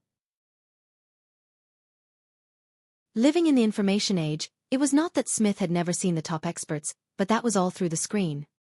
He could not personally experience the horror of the qualitative changes that happened every once in a while. Now he understood. This was a growth rate that made people despair and lose their confidence. At the same time, he came to a deeper realization. The other party was really a troublemaker, the source of accidents. Stay away from the building and be safe. At this moment, The voice of the higher-ups of the Joint Command Headquarters came from Chang'an's satellite phone. Did you identify that physical invulnerability expert? I've taken a picture and will send it back for comparison soon. It's suspected to be Talon from the branch of the Witch King. Chang'an often came to the war-torn zones to carry out missions, so he was no stranger to the famous masters in this area. Very good. Where are Ta Gu and his trusted subordinates? Was there a solution? Are there any survivors? All dead, except for Ta Gu. The rest were killed by the suspected physical invulnerability expert, probably to silence them, Chang'an answered honestly. Silence. This is a little strange. The higher-ups pondered for a moment before asking, did that physical invulnerability expert leave behind any clues? No. Chang'an glanced at the pile of flesh and blood and added in a low voice, he's already dead. There was silence on the other end, and even the sound of breathing seemed to have disappeared. After a long while, Chang'an heard a slightly anxious new question. How did he die? By. Chang'an swallowed his saliva and said, killed by Mr. Liu in the Joint Command Headquarters. The gathered higher-ups were once again at a loss for words. Oh my God! A few seconds later, a brown-haired man exclaimed. If it was Talon, he would indeed be counted by Liu, said a blue-eyed woman in a dark green military uniform. Even so, it's very, very difficult to kill a Terra-grade expert. The brown-haired man shrugged and spread his hands. The higher-ups sent by China looked at each other, unsure if they should join the discussion or be more reserved. Would it be immodest of us to express our admiration and praise from the bottom of our hearts? Just as they were hesitating, the blue-eyed woman suddenly gasped. The previous time the commenter came to the war-torn zones, 2 Terra-grade experts, number 16 and number 18, also died. She had participated in the follow-up negotiations and understood the situation well. The brown-haired man rolled his eyes and blurted out, last time, when he came to Nile, even more Terra-grade experts died. Among them, the deaths of the Dark Knight Bat and the Mummy are suspected to be related to him. Nile was also considered a war-torn zone back then. One of the higher-ups couldn't help but add. All 3 times he came to the war-torn zones, all 3 times involved the death of Terra-grade experts, without exception. The blue-eyed woman's voice grew softer, and there was a hint of fear in her voice. Could he really be a human-shaped catastrophe that targets Terra-grade experts? The brown-haired man muttered to himself. We have to restrict him from coming here in the future. Is it really okay to discuss this in front of us? Besides, all of you are only at the inhuman stage or below. There's no need to worry. The higher-ups of China looked at each other and didn't interrupt. They calmed down and quickly ordered Chang'an to collect the corpses of suspected Tashalans and other valuable items and return to the command center as soon as possible. He was also to keep it a secret. If there was a leak, he would be court-martialed. Chang'an hung up the phone and passed the order to the others. Dwayne frowned. He did not hide his doubts and asked, "What's the matter? Why did he commit suicide? Why didn't he surrender?" In his opinion, sacrificing one's life to curse Lu Cheng was equivalent to suicide. Maybe he's a physical invulnerability expert with ideals and uncompromising perseverance. Jian Dan replied half-jokingly and half-seriously. There were indeed such physical invulnerability experts, but they were all people with strong wills. Maybe he hates being controlled, or maybe it's related to curses. He should belong to the branch of the Witch King. If there's a big secret behind him, he might hand over something important to him. Once he surrenders, he will be cursed from afar. Chang'an made a deduction based on what he had seen and heard over the years. Possible. Lu Qing nodded slowly. Let's return as soon as possible. The follow-up investigation wasn't within the scope of his mission. There were plenty of professionals in the military. As for assigning a new mission, that would have to wait until he had some clues about the secret. It seemed like it would be difficult to come up with a direction for the time being. So, I have to go home for the holidays and Connecticut for the new year. Outside the forest, in a camouflaged armored vehicle, a middle-aged man with grayish-white eyes, who seemed to be blind, leaned against the back of a chair and looked outside. He wore a black short-sleeved shirt, which was very characteristic of the war-torn zones. His hair was combed neatly, and his face had a hint of green. He was the current generation's Witch King, Rua Xian. The mission this time was only to rescue Ta Gu. The Witch King lineage was the best choice, and they didn't reject it. However, Ruoxin didn't appear personally and was only there to provide support. If the matter was exposed, Talon's personal actions and the Witch King lineage's involvement were two completely different concepts. The other party wouldn't pay the same amount of attention. At this moment, there was a sudden cracking sound. A puppet placed on the platform in front of Ruoxin collapsed and broke into pieces. It originally had many dark red patterns, and its face was similar to Talon's. Especially its eyes. They were vivid and seemed to have a life of their own. Voodoo marionette. It was the foundation of the Witch King's practice of curses. When it was fully mastered, it would become the most important and fatal thing in itself. If it was mastered by a master who was also skilled in curses, it would be at the mercy of others. Talon is dead. Witch King Ruoxin's eyes shrunk, and he couldn't help but blurt out. As doubts and shock flashed through his mind, his hand gesture changed. The grayish-white color gathered, and a foot-long glow shot out from his eyes as he muttered.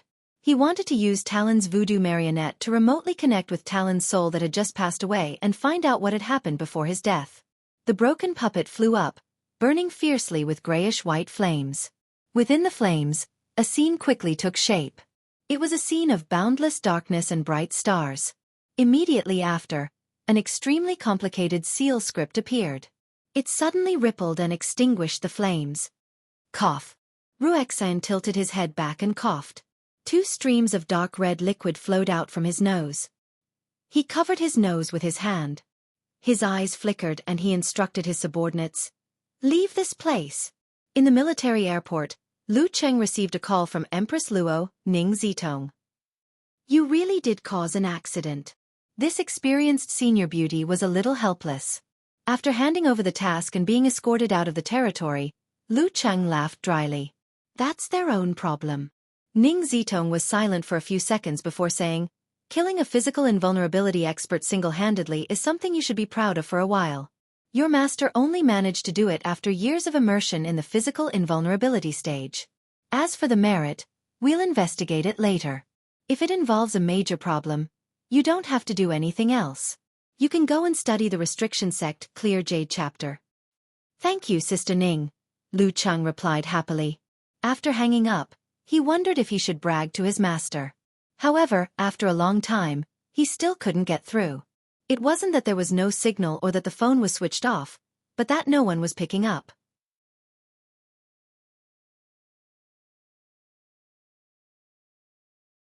Chapter 687. Wuyue Province, Moshang City. Shiyuejian was leisurely experimenting with new cooking methods when she suddenly heard the vibration of a mobile phone in the living room. "Dad, why didn't you answer the phone?" she asked loudly, raising the volume. "A nuisance call," Xiaofan answered concisely. As soon as the vibration stopped, he immediately unlocked the screen, clicked on the settings, and switched to Do Not Disturb mode. "Fortunately, I've learned this trick recently. Otherwise, that brat would be so proud of himself." Xiaofan muttered to himself. His information network was extremely fast and accurate. At this moment, Shiyuejian came out of the kitchen, holding her mobile phone. Half puzzled and half amused, she said, "Little junior brother called me." She said she couldn't reach her dad and asked if something had happened. He still cared about his teacher. Xiaofan's face darkened.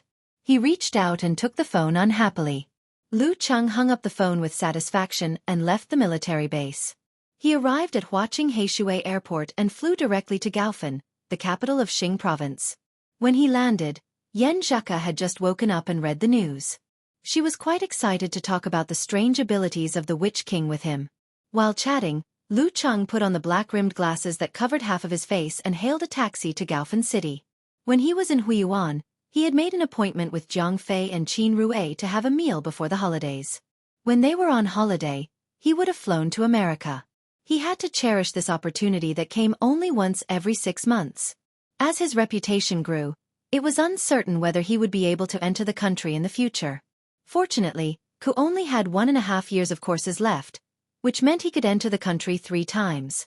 Before the rush hour, Lu Cheng arrived at the restaurant Jiang Fei had mentioned, Old Cold Skewers. He also saw his best friend who seemed to have put on some weight and had an oily face. "It's not easy. It's really not easy to have a meal with you now. Jiang Fei stood up with a smile and pulled out a chair for Lu Cheng to put his backpack. Fatty Jiang, you're not being honest. If you want to come to Huaqing, I'm always free. Lu Cheng joked and asked casually, Qin Rui hasn't arrived yet? He's stuck in traffic. There's a huge traffic jam coming from the west. It'll probably take another 5 or 6 minutes. Let me tell you, when eating in Xiaofan, don't go to big restaurants or fancy places. You have to eat at small roadside restaurants like this. As long as you can find a good one, the taste will be amazing. This one opened not long ago, and I've certified it. It's much better than those that can be found everywhere in chain stores, especially the celery beef. TSK, you can give it a try. Lu Cheng glanced at the greasy but clean shop and asked with a smile, do they count or weigh?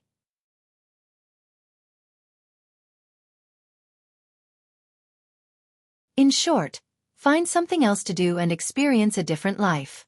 This will help you tap into the strength in the depths of your heart, the strength that supports you to move forward. If you feel it, grasp it and design a certain way to polish your will. At this stage, my master once gave me 10 words, and I'll give them to you as well. Human body Big Dan, bright and round. Well, I'll try it later. Qin Rui nodded, not quite understanding, but he had already decided to do as he was told. After talking about martial arts for a while, Lu Cheng picked up the skewers, cut the beef, and let it roll a few times in the sauce. Then he put it into his mouth. He felt that the meat was tender and smooth. The taste of the celery subdued some of the unpleasantness of the meat. With the help of chili and sesame oil, it tasted great. Not bad. Fatty Jiang, you're really good at eating. Lu Cheng praised and then asked, how's it going? How's life in the factory recently? It's still the same. We study mechanics, what else can we do? Jiang Fei suddenly said indignantly, I originally thought that I could meet girls working in the factory, but it turns out that most of the people in this company are men. I feel like I'll always be single. I think I'll always be lonely for the rest of my life. Qin Rui helped him to match the music. Don't worry, in a few years, your parents will arrange blind dates for you. Lu Cheng didn't know if he was comforting him or provoking him, and even if there are girls working in the factory, I don't think you'll like them. Well, I feel like we don't have anything in common, and I don't know what to talk about when we get married. Jiang Fei, who was single, thought about his life after marriage and then sighed. Sigh, the factory is so boring, and I don't see any promotion for a while. A few of my batch have already left, and my master keeps praising me, saying that I'm steady, not impetuous, and can calm down to do things. In fact, I'm often troubled, thinking about whether to take the postgraduate entrance exam or start a business, but I forget about it in a second. Ever since we met, I've always admired you for that. You have a good attitude and don't remember your troubles, said Lu Cheng sincerely. When you've decided on a direction to strive for, if there's anything you need help with, feel free to look for me. This was also the main reason why his friendship with Fatty Jiang could last so long, and not fade away slowly. Some people can be friends for life, while others can only be friends for a period of time. Jiang Fei's eyes lit up. That's great. I'll remember what you said. Lu Cheng laughed and teased. Fatty Jiang, I'm just being polite. Why are you so impolite? Hee hee. Thick-skinned people live better lives. Jiang Fei laughed proudly. As he ate, Qin Rui remembered something and said with a smile, Cheng, every holiday outside your neighborhood almost becomes an acrobatic performance ground. Why? Lu Cheng was confused. Every holiday, many parents bring their children who have just started practicing martial arts to train and perform stunts outside your neighborhood. They wonder if a physical invulnerability mighty one will coincidentally come home and see their child's potential and take him in as a disciple, explained Qin Rui without much literary talent. Lu Cheng couldn't help but laugh. Aren't they thinking too much? Everyone in the neighborhood knew where his neighborhood was, so it couldn't be hidden. However, with the government and the military taking care of it in the open and in the dark, it wasn't to the extent of disturbing his parents' daily lives. I've heard about this too. I was just passing by last time. Cheng, let me tell you, I even saw a monkey performer. I don't know if he saw the crowd and decided to perform to earn money, or if he wanted you to take his monkey in as a disciple, said Jiang Fei with a laugh. Lu Cheng was amused. I can try to teach it about cultivation. Ever since he had advanced to physical invulnerability, he was always free at home, not on holidays. After chatting for a while on this topic, Qin Rui asked curiously, Cheng, you haven't participated in the recent title matches. Are you conserving your energy and preparing to shock the world? Not exactly shocking the world, but I've participated in key events. After the new year, my goal is to do well in the top professional competitions and try for the Battle of Warrior Sage in May and the Battle of the Kings in December. Let's see how far I can go.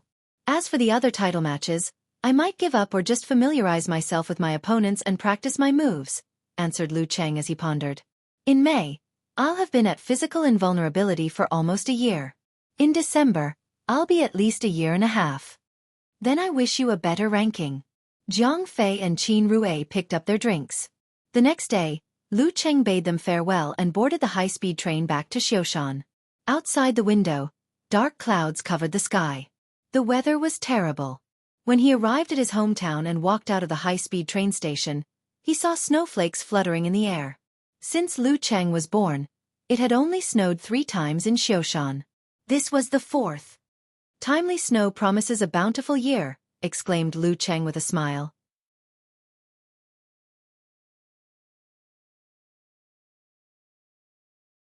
Chapter 688. No one came to pick him up after he exited the high-speed rail station. Lu Cheng disguised himself and hailed a black cab. He negotiated the price from 30 to 15 with a disdainful attitude. It had nothing to do with money. He just didn't want to be fooled by the driver. If he wasn't in a good mood, he would have crushed the road with his feet. Lu Cheng arrived home without a word. He put down his backpack, hailed a cab, and went straight to Xiaoshan City Hotel. Today was Lu Yanwei's wedding day. He had planned to come back early to observe the wedding preparations and gain some experience. However, he was delayed by a temporary task and could only attend the main event. At the entrance of the luxurious city hotel, there was a huge picture of Lu Yanwei and his bride, Tang Ning. There were balloons, flowers, and other decorations. It was a joyous occasion. Her face is still so round.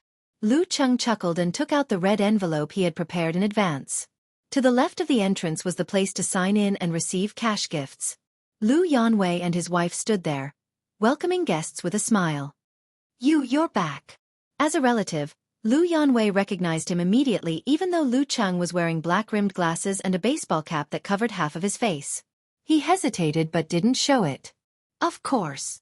Lu Cheng chuckled and handed the red envelope to his cousin.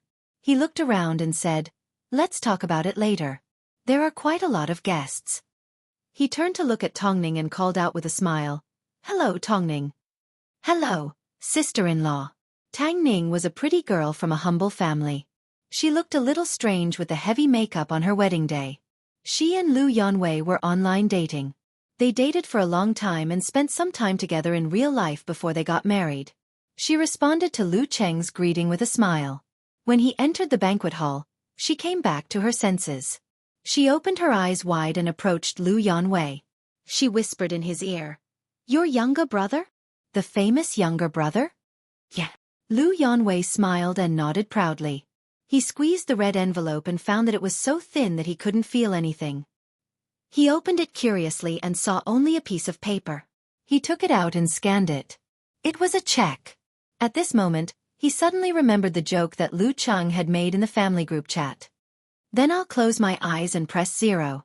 It's fate to write more or less." It's true. Lu Yanwei was both amused and dumbfounded. Stepping into the banquet hall, Lu Cheng looked around and sensed his surroundings.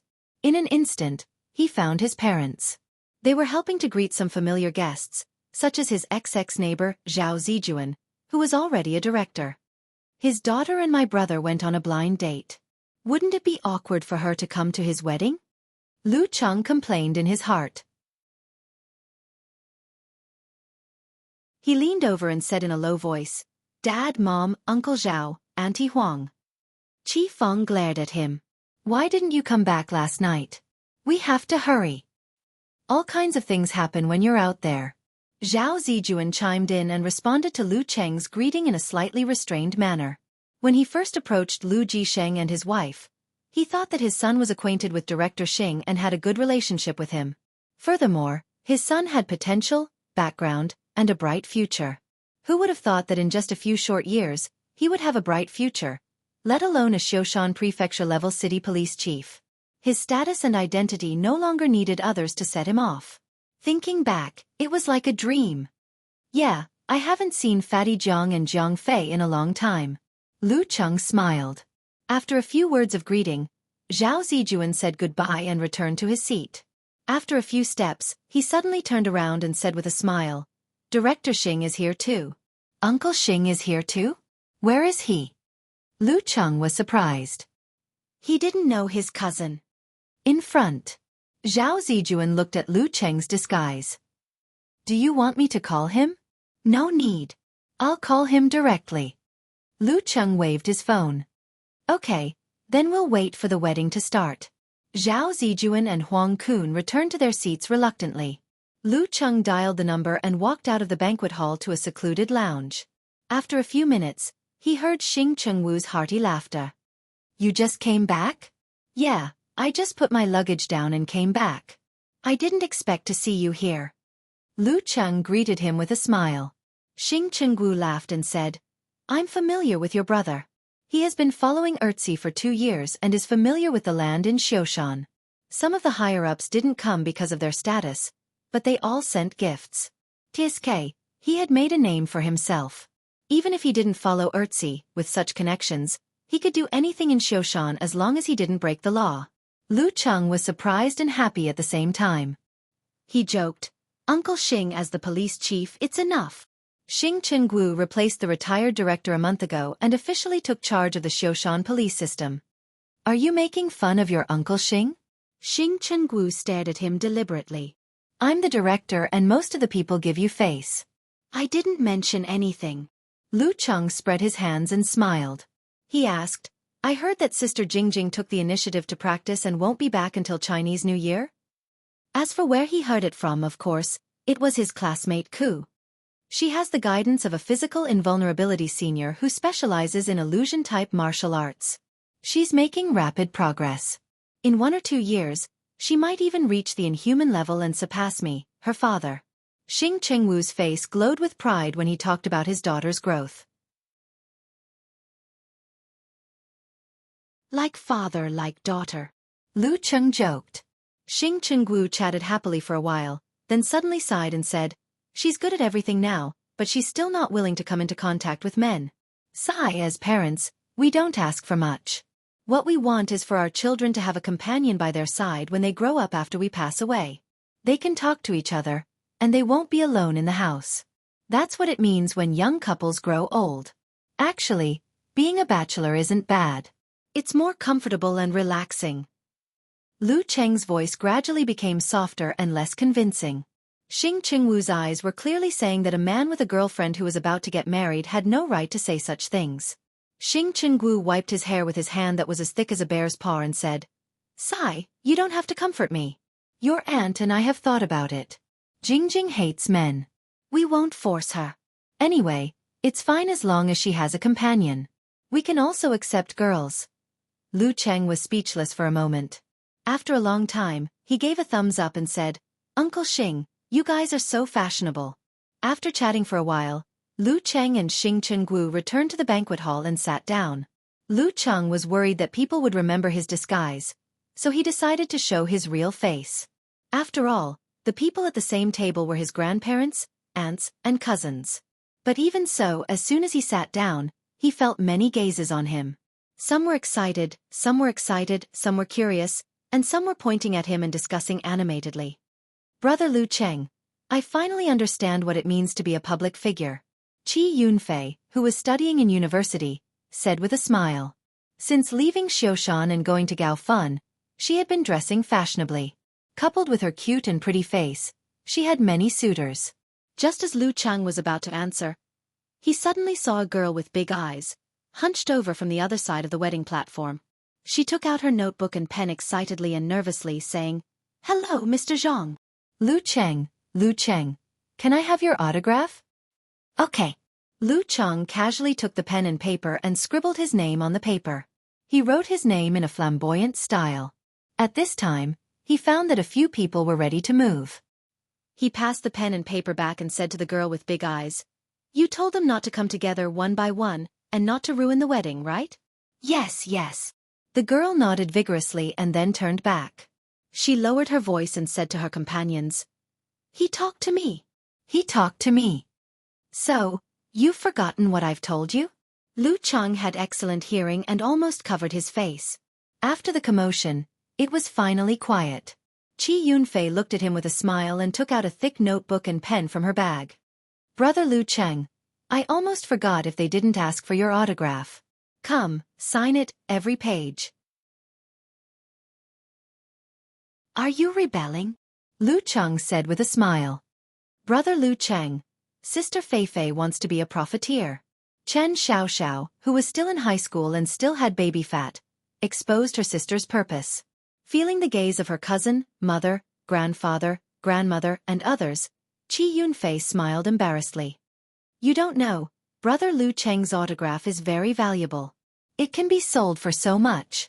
She stretched out 5 fingers and gestured. Lu Cheng was dumbfounded. He took the pen and paper and began to sign. "I was thinking that since I'm officially working, I should give some New Year's money to my sisters and brothers who are still in school. Since you can earn it yourself, I'll give you a share." Qi Yunfei's smile froze and she asked blankly, "Brother Lu Cheng, how much are you going to give?" "I'm not stingy, am I right, Xiao?" Lu Cheng casually gave a number. After his grandfather Qi Jiayu and grandmother Kong Meizhen heard this, they said at the same time, "How can you give so much? You have to spend your money wisely. It's a waste for them to give so much money." "It's not much." Lu Cheng evaded the question. Qi Yunfei's lips moved a few times and she said with a sad face, "Brother Lu Cheng, I don't want your autograph, I'm wrong. It's already been signed." Lu Cheng replied with a smile. "Is this still my brother?"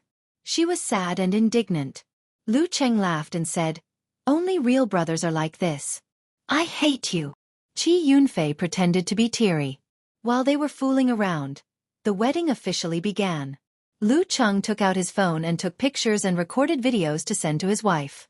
When the bride's father sent her off, the host began to reminisce about the past. The bride couldn't help but cry. Lu Cheng's mouth twitched and he couldn't help but complain to his little fairy on QQ. Weddings nowadays really have to be forcefully moved. It's a joyous occasion, but it always makes people sad. That's right, that's right. It's so awkward. We don't need a host in the future." Nodding like a chick pecking at rice. "Then how do we proceed?" Stunned expression. Lu Cheng asked back. "You can partner with talker, you can also do a crosstalk, covering mouth and laughing expression," the girl said. "Where's the dignity of a physical invulnerability expert?" "Covering face and sighing expression," Lu Cheng said. The rest of the wedding process went smoothly. For the next half a month, Lu Cheng stayed at home with his parents except for a few days in Ningxue. Of course, there were also some social activities. It was good to maintain a good relationship with his parents in his hometown.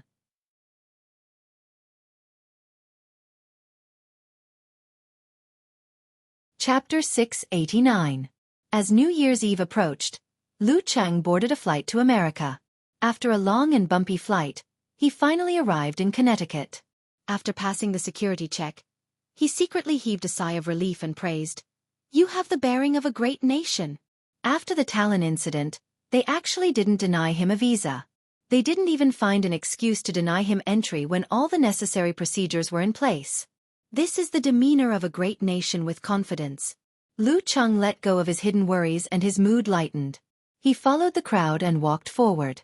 In the Office of Homeland Security in Orion Airport, the person in charge of Connecticut looked at the computer in front of him, which was constantly emitting alarms.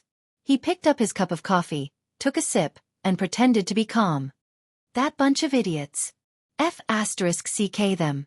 Why did they give this guy a visa? He cursed angrily after his tongue was scalded by the black coffee. Who should I send to monitor an expert in the terror grade who was specially marked with the words calamity and misfortune? Someone who's good at socializing and has outstanding eloquence? He'll definitely be discovered anyway. Why did I send Smith to the Intelligence Bureau? If he was still around, everyone would be relieved. The person in charge had a headache. After 2 minutes of thinking, he decided to consult his superior, the overall boss of the Connecticut area's intelligence, security, and investigation system, the the arbiter of the local Terra grade experts, the guardian of order, and the famous Odin of the New World, Mr. Gonzalez. Without a doubt, he was also a veteran Terra grade expert. After the call went through, hearty laughter came from the other end. Little Charles, have you encountered a problem? Yes, Your Excellency Gonzalez. Lu Cheng from China is here again, the person in charge, Charles, answered simply. Gonzalez let out a long sigh. Too bad I'm on vacation. You know, I've accumulated a lot of vacations. I fully trust that you can handle this. Lu from China isn't an expert who ignores the law.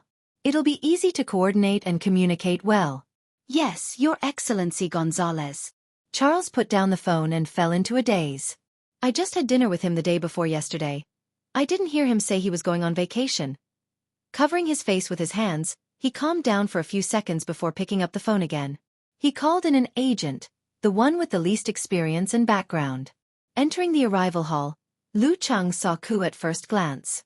After that, they hugged, held hands, smiled, and chatted as usual. From time to time, they would exchange some mushy words. It was only when they got into Du Yan's car that they restrained themselves. After successfully arriving at Yan Zheka's residence in the North District of Connecticut, Lu Cheng held her hand and excitedly walked to the front of the house. He opened the door by himself.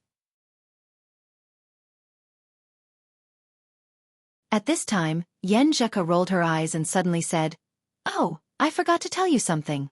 "What?" Lu Cheng heard the sound of the door unlocking and pushed the door open with a smile. "My parents said they haven't spent the new year with me for years, so they flew here yesterday to give me a surprise." Yan Zheka pursed her lips, feeling both helpless and amused. At the same time, the door opened.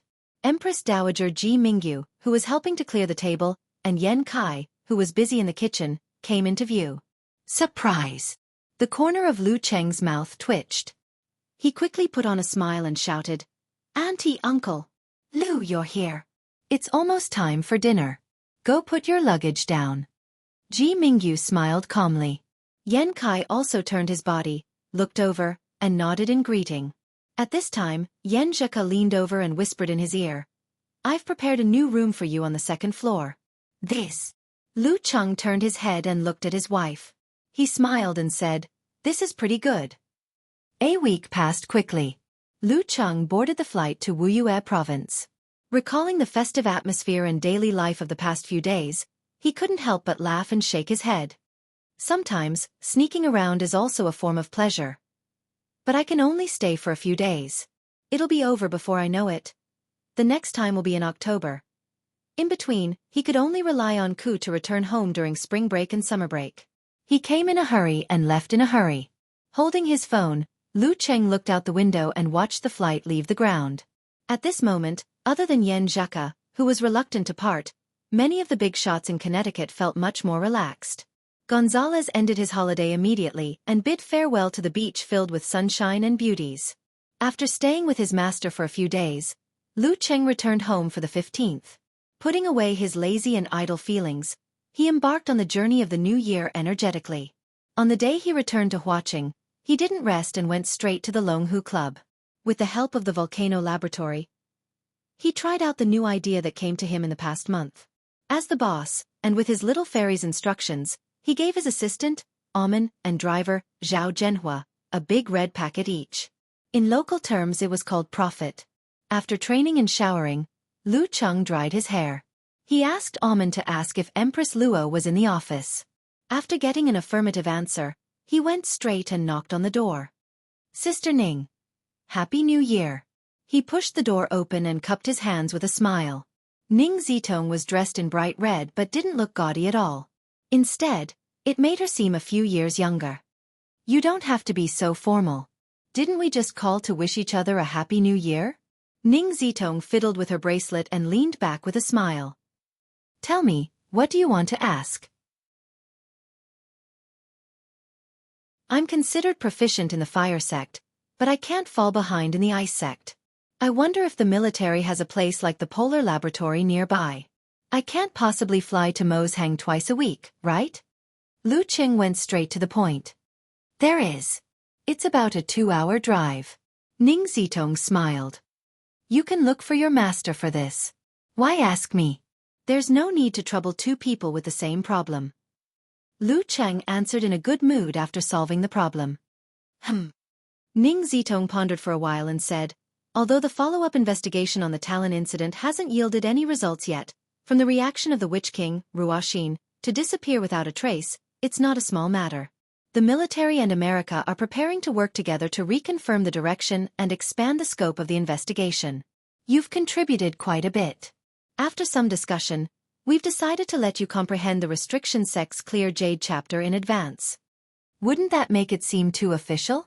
Lu Cheng wasn't mentally prepared at all. He blurted out in surprise. Just by looking at it now, I don't think my merits are enough, right? You can't just look at yourself. Ning Zitong laughed. Actually, this is to compensate your master. Back then, he refused to become a real member of the military or join the Longhu Club. That's why he couldn't practice the Restriction Sect divine arts. If we're just going by merits, he's more than enough to satisfy you 800 times. Since he's a stubborn master, I'll let his disciple take advantage of him. Lu Cheng was stunned for a few seconds. Half surprised and half confused, he said, judging from my master's appearance, he seems to be very interested in the Restriction Sect divine arts. He can actually resist the temptation? And from what he said to me, he doesn't seem to have any old-fashioned sect ideology. Master doesn't seem very reliable usually. Who would have thought that he's the kind of elder who knows what to do and what not to do? Ah. Geezer Sher, who was far away in Mosheng, sneezed and muttered, Who's scolding me? Ning Zitong heard Lu Cheng's words and shook her head with a smile. That was before he was seriously injured. After his injury, he's gotten over many things. Besides, in the words of you youngsters, he's just a mouth cannon. Lu Cheng didn't know how to respond to his master's teasing, so he could only reply with a smile. All right, get ready. You'll go to the capital in 2 days to comprehend, Ning Zitong explained with a smile. The item isn't with us. Elder Mei is looking after it. At this point, she sighed and said, I hope you can gain something. We might not be counting on the Dragon King for the opening match of this year's professional tournament. Is the Dragon King injured? Lu Cheng guessed. During the Spring Festival, the Dragon King had accepted the Warrior Sage's challenge for the Grandmaster title. After 3 tough battles, he had lost. At that time, Lu Cheng had thought that he might have fought too hard and gotten injured. A little, but it's not serious. But it's going to be the finals of the Supreme Class battle soon. Given the Dragon King's ambition, he definitely won't give up. When the time comes, his injuries will most likely worsen. Seriously, the finals of the Grandmaster and Supreme Class battle are arranged too close together. Ning Zitong grumbled. Yeah. Lu Cheng nodded slowly. Then he asked, Sister Ning, are the matchups for the professional tournament out yet? Who are we up against? It's out, but it hasn't been announced yet. Ning Zitong rubbed her forehead and said, In 2 weeks, as the defending champion of the world #1, we will accept the challenge from the Guanwai League on our home ground. God-slaying Saber Lu Yongyuan. That was the first name that came to Lu Cheng's mind when he heard the Guanwai League. Without the Dragon King, the club would probably be at a disadvantage. Seeing that Lu Cheng was silent, Ning Zitong chuckled. Don't be too nervous. Lu Yongyuan is from the same generation as me. I don't think I'll lose to him. As for the others, do you know? They have a new physical invulnerability expert. Who is it? I haven't heard of anyone advancing recently. Lu Cheng was confused. Not from China. She's from Japan. You know her, Kaori Karasawa, Ning Zitong said with a smile. You can invite a foreign mighty one? Lu Cheng asked in surprise. I met her in Huaqing because of this? I thought she was going to fulfill her promise and challenge the priest. I even reminded that unreliable guy not to miss out on the peach blossom just because he was in a daze. There's no rule against it. It's just that as a special guest, Kaori Karasawa can't practice the martial arts of the Guanwai League. She can only fight with money. Yeah, I heard that her idea is to improve more through actual combat, explained Ning Zitong. Then she smiled sweetly and continued, This news has stirred up the media. There will be reports in a few days. I already know quite a few headlines, such as Japan's strongest genius admires Chinese culture, and beaten into submission, here to learn. I can imagine the reaction from Japan. Kaori Karasawa must be under a lot of pressure. Lu Cheng's doubts were gone. Leaning back, he smiled and said, "It's not bad to have a rematch with her."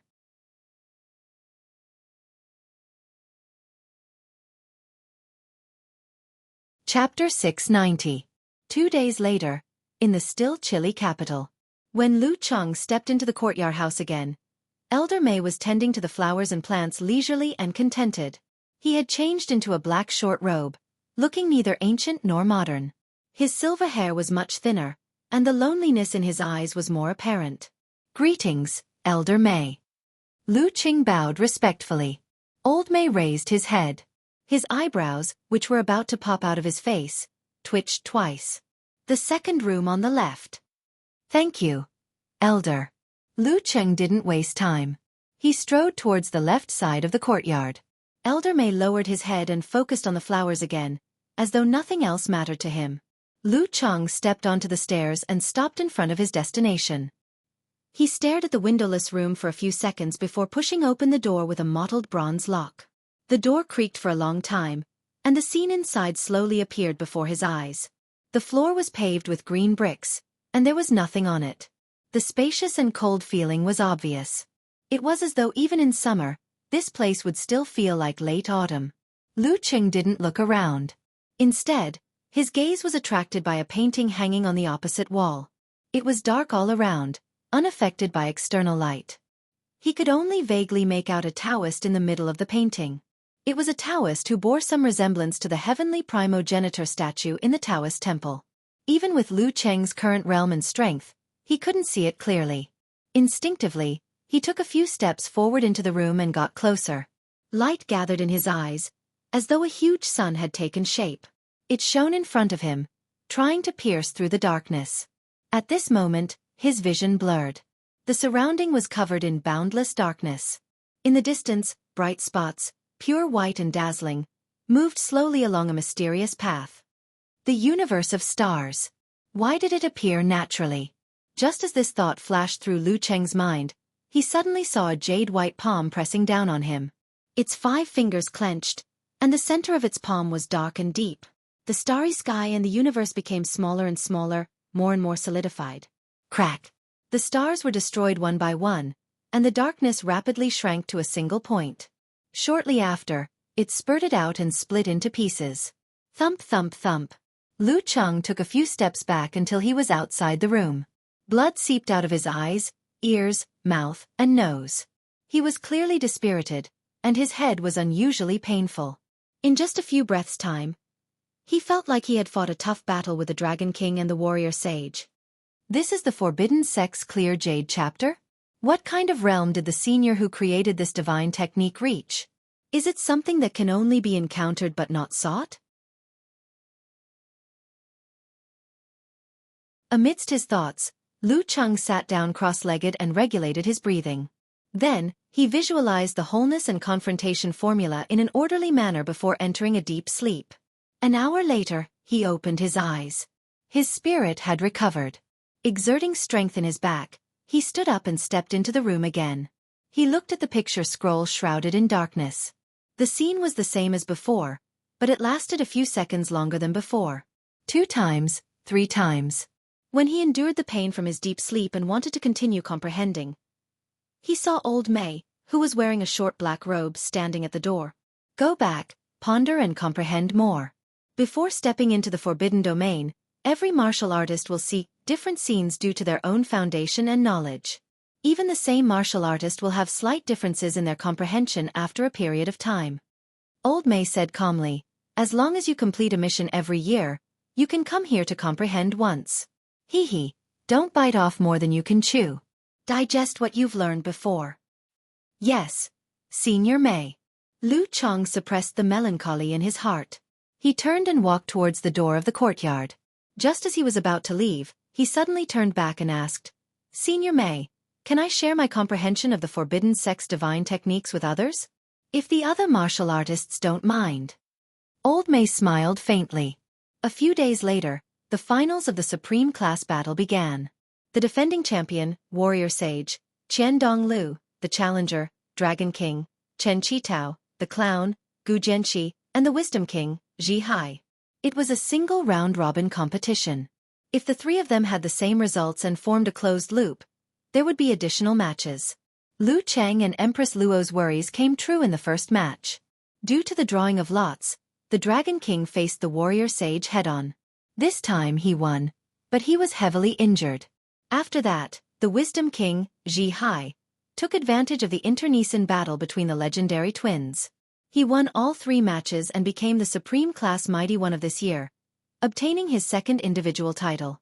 He was far ahead of his peers like Lu Cheng, Peng Liyun, and Ren Li.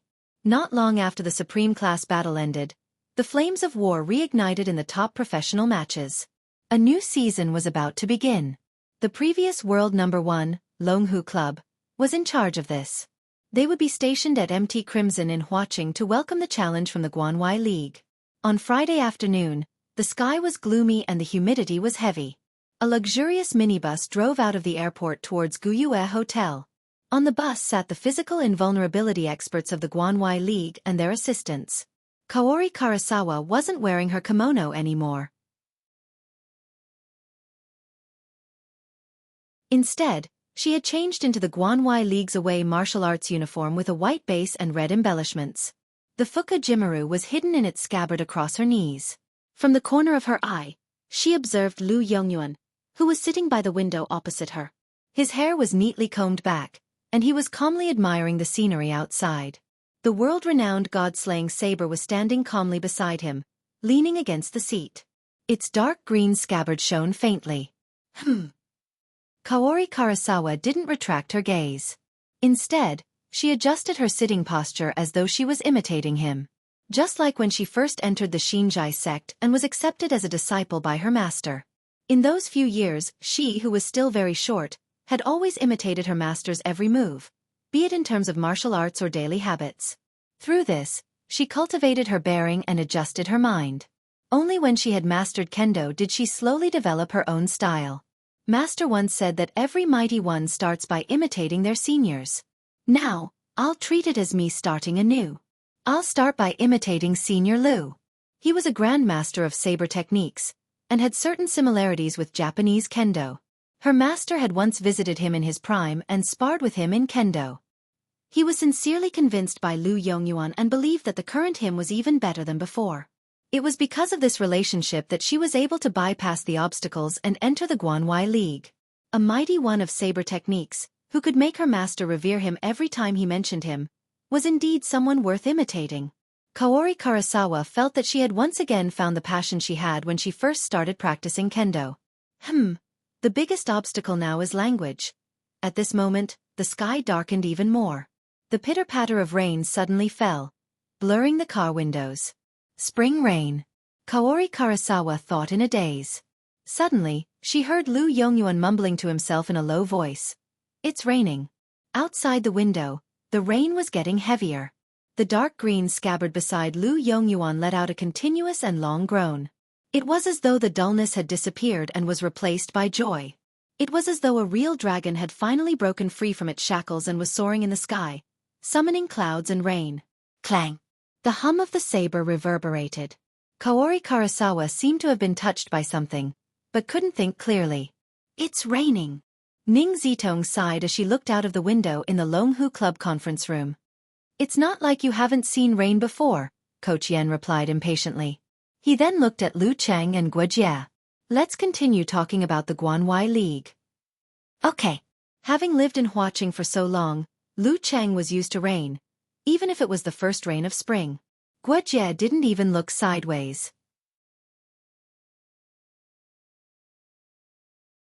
Her eyes were glued to the projection screen, even if the chances of her fighting were slim.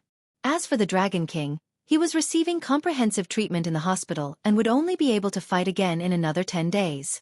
Lu Yen nodded and said bluntly, the Guanwai League isn't strong. Other than Lu Yongyuan, there are quite a few physical invulnerability experts, but none of them can reach first pin. Lu Yongyuan is the last to speak. Since he created his own saber technique, his strength has been increasing day by day.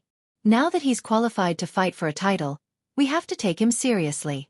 Other than him, the Guanwai League has 2 second pin experts, 1 third pin, and a new member, Kaori Karasawa, who hasn't reported to the association yet. The two second pin experts are Golden Fur Ho, Li Pingao, and Mirage Dragon, Zhu Xiaoyun. At the mention of Golden Fur Ho, Ning Zitong glanced at Lu Cheng and burst out laughing, ruining the solemn atmosphere that Lu Yan had deliberately created. Actually, I feel that nicknames like God of Misfortune and God of Calamity are much better than Ho Lai Lai Lai, she said. I wanted to change my nickname too, but no one listened. Lu Cheng said helplessly. That Mirage Dragon, Zhu Xiaoyun, was famous for her illusions. She should be the physical invulnerability expert currently teaching Sister Jingjing. Thump, thump, thump. Lu Yan knocked on the table a few times and continued. The Guanwai League had high hopes for Li Pingao, believing that he would reach first pin very quickly. After a few years of accumulation, he might even have the chance to fight for a title. However, his growth wasn't as expected. Some said that shortly after his promotion, he encountered the Dragon King and lost his confidence. Some said that his father, whom he had always depended on, passed away the year he reached physical invulnerability.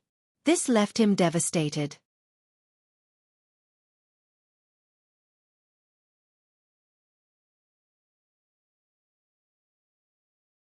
Chapter 691.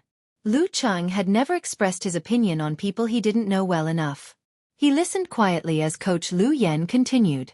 Li Pingao has the supernatural ability to metallize his body.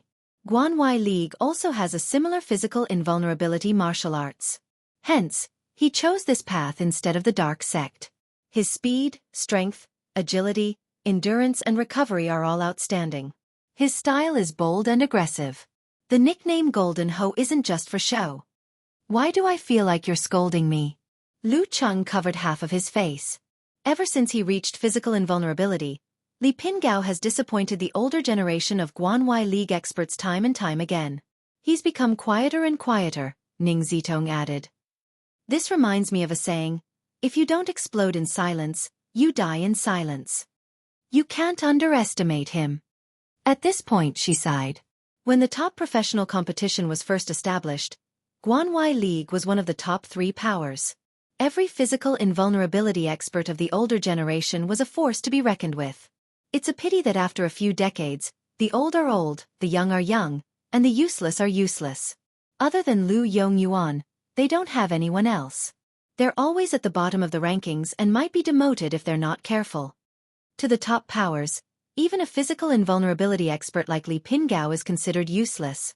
Indeed, it's all about comparison. Lu Cheng was speechless. He was glad that he had a clear goal and a firm path. Lu Yan looked at Ning Zitong, who interrupted him. He coughed and said, Guanwai League's other second pin fighter, Zhu Xiaoyun, is gifted with the power of illusion. She once defeated an inhuman with her powerful supernatural ability when she was at the 6th pin stage. However, it took her a full 5 years to master it and incorporate the outstanding bloodline ability into her martial arts. She barely made the great leap at the age of 28 and reached physical invulnerability. She has great potential. She's not even 30 this year and is already a second pin. However, it'll be difficult for her to reach the next level. The unique skills of the illusion sect have been missing for a long time. Guanwai League only has a small portion of it.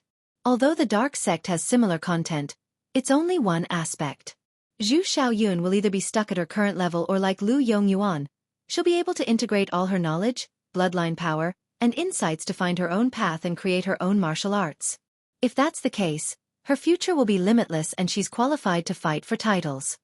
After introducing Zhu Xiaoyun's general situation, Lu Yan didn't even have the time to catch his breath.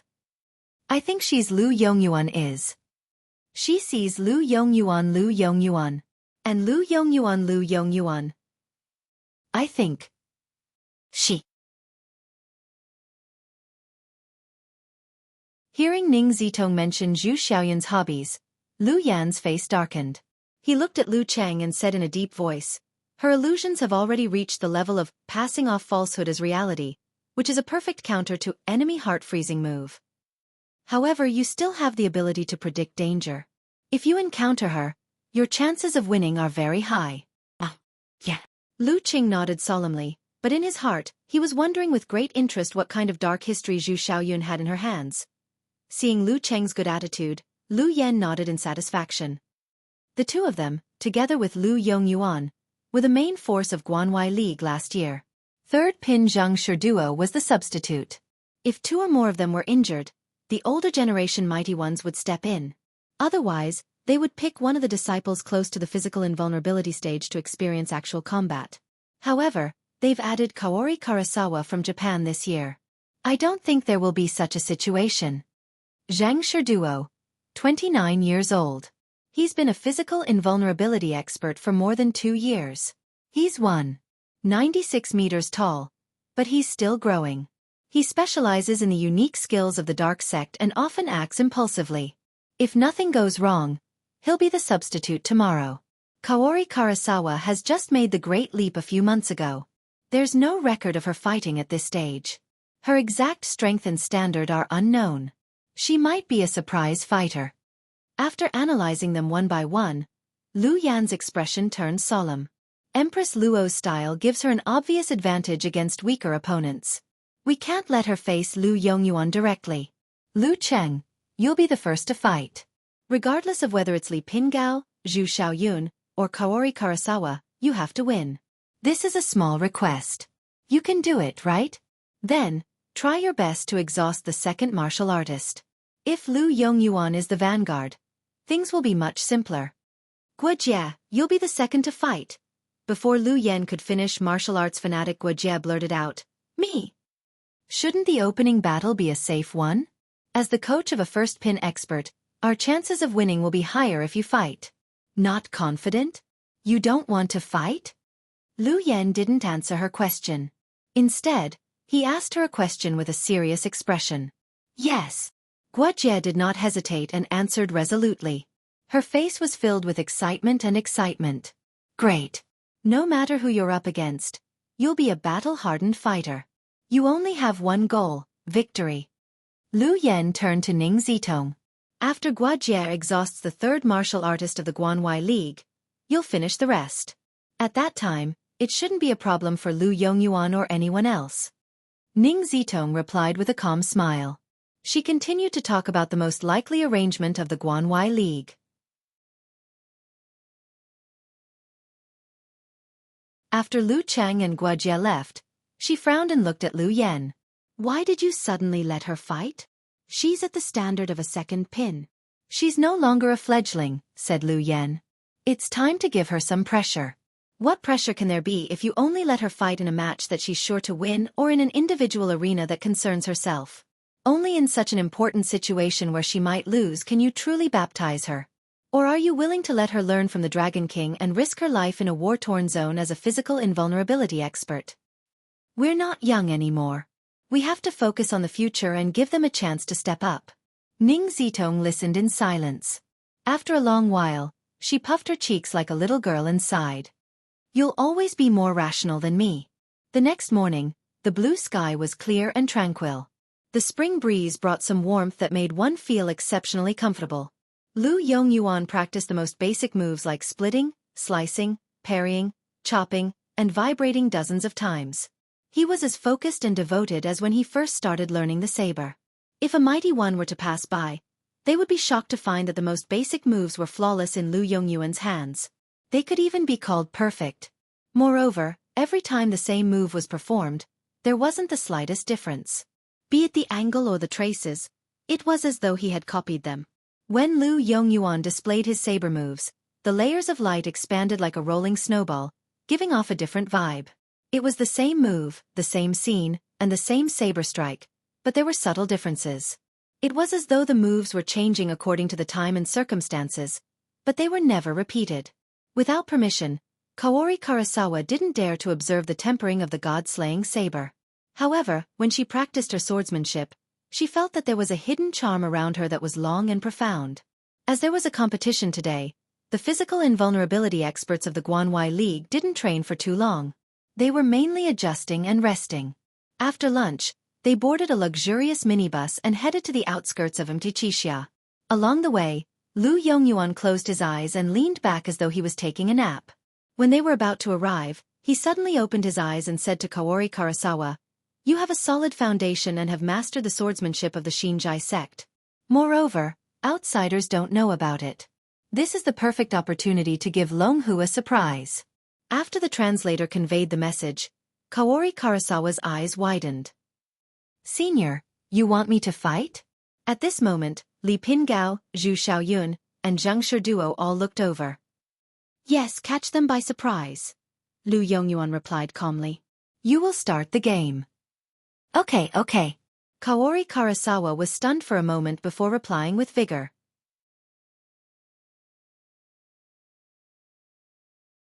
Lu Yongyuan didn't say anything else.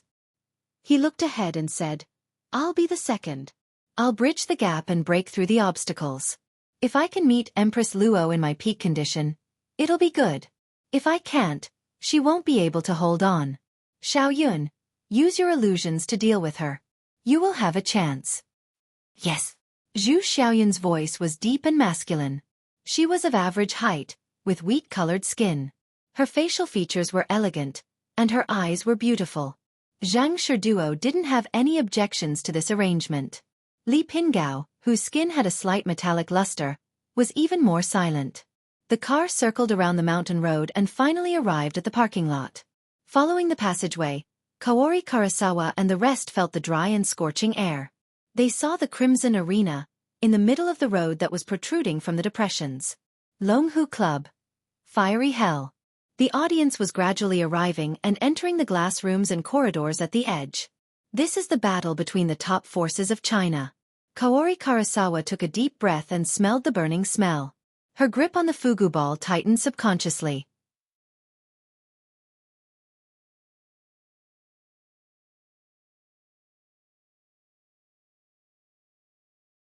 Chapter 692. On the other side of Fiery Hell, far away from the scorching heat of the home team's changing room, Wuxia, the martial arts fanatic, sat cross-legged with her palms facing the sky. She maintained a steady rhythm of breathing, long and distant. She didn't care about anything outside of her body. She's a little nervous. Ning Zitong sighed and sent a message to Lu Yen. Lu Yen kept a straight face as he nodded his head ever so slightly and said, That's a normal reaction. As he spoke, he couldn't help but look at Lu Cheng, who was typing on his phone. As expected of a guy with a few physical invulnerability experts under his belt. He's so calm and collected like us old foxes.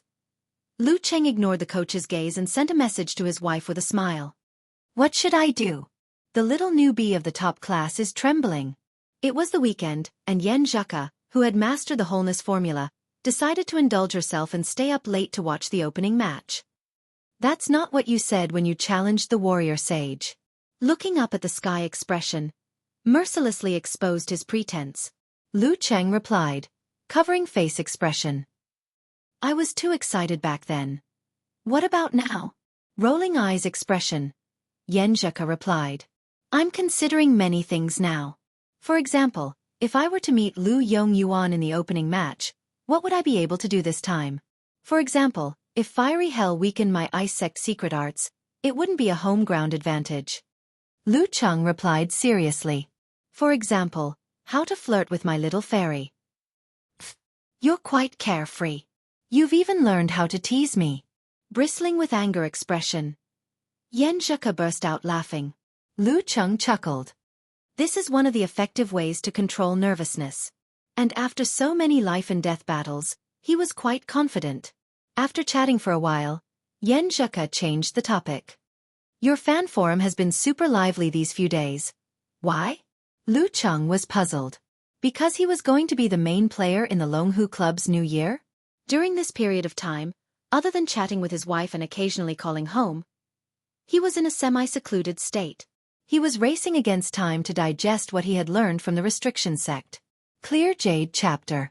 He hadn't been on Weibo or forums for more than a week. Yen Zhaka sent a cat emoji that was observing in the dark.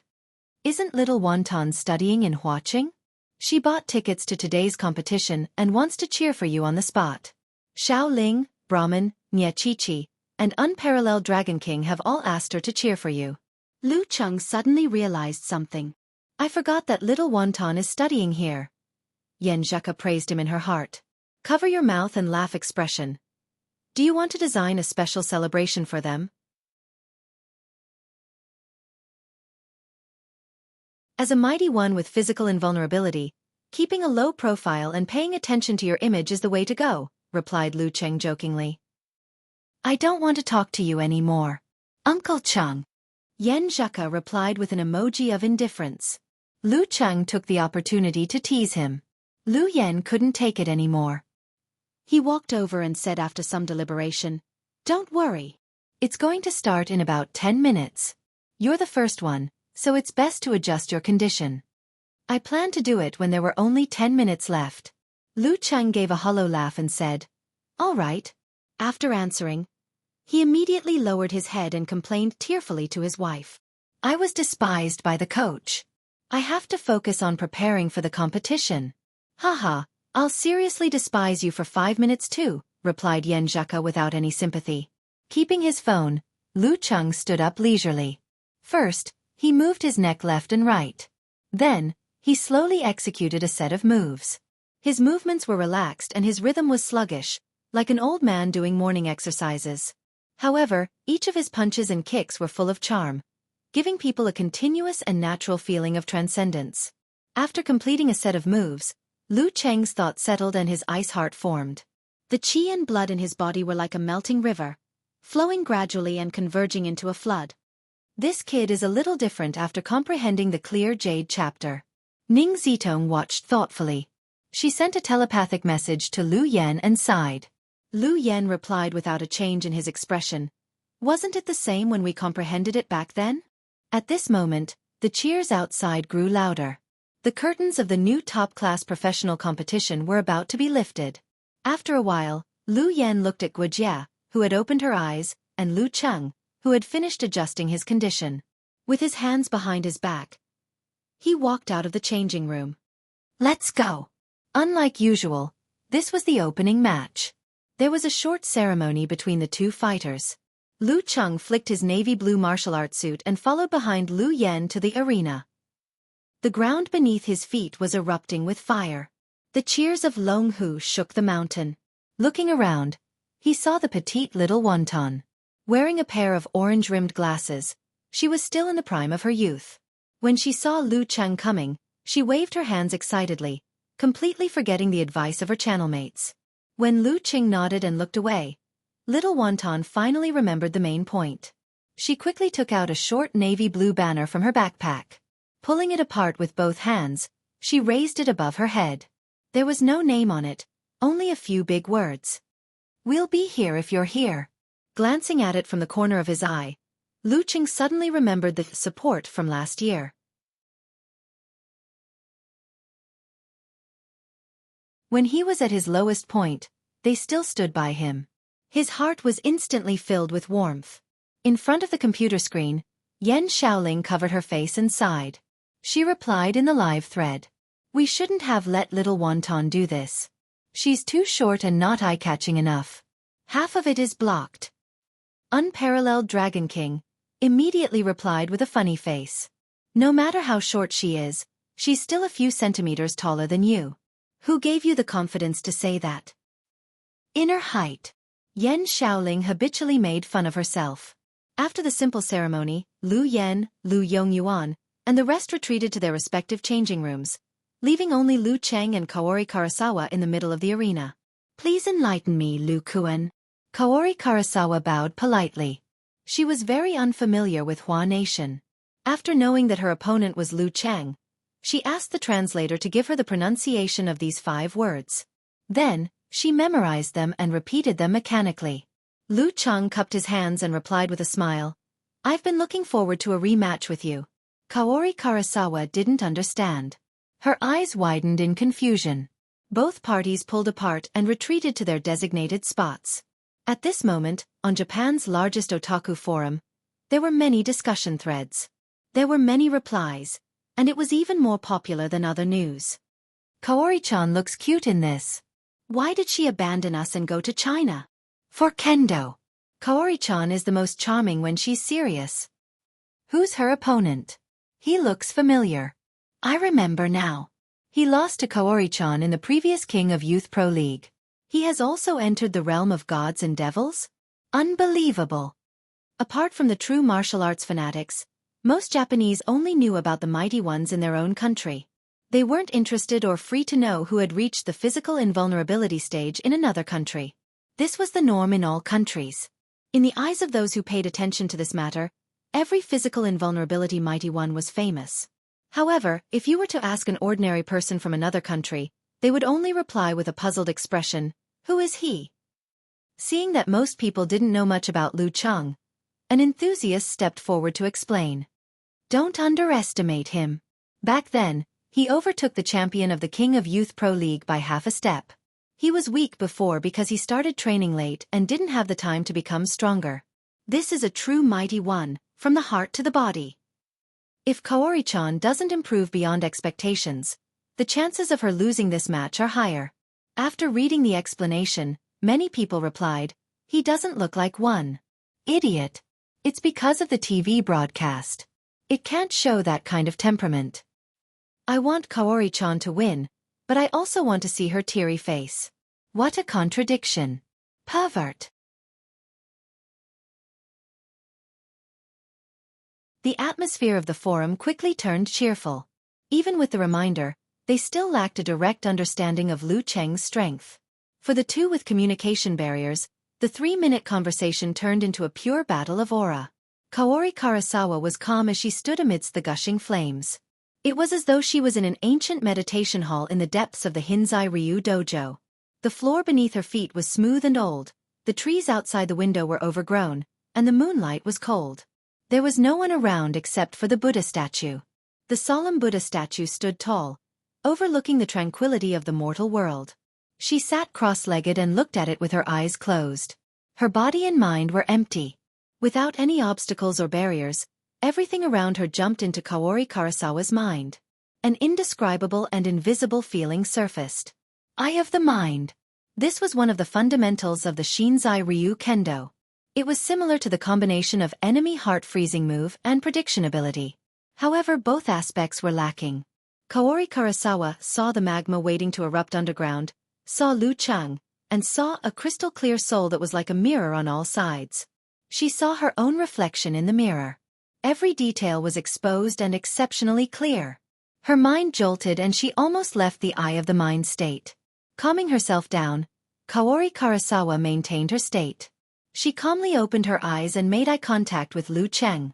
Her back arched naturally and her right hand gripped the hilt of her fukajemaru. She was like a divine weapon with a hidden edge, waiting for the day when she would shine brightly. After some time, the referee, who had retreated to the edge, raised his right hand and shouted, "Begin!" The curtains of the new top-tier professional tournament had officially begun. Kaori Karasawa suddenly stepped forward.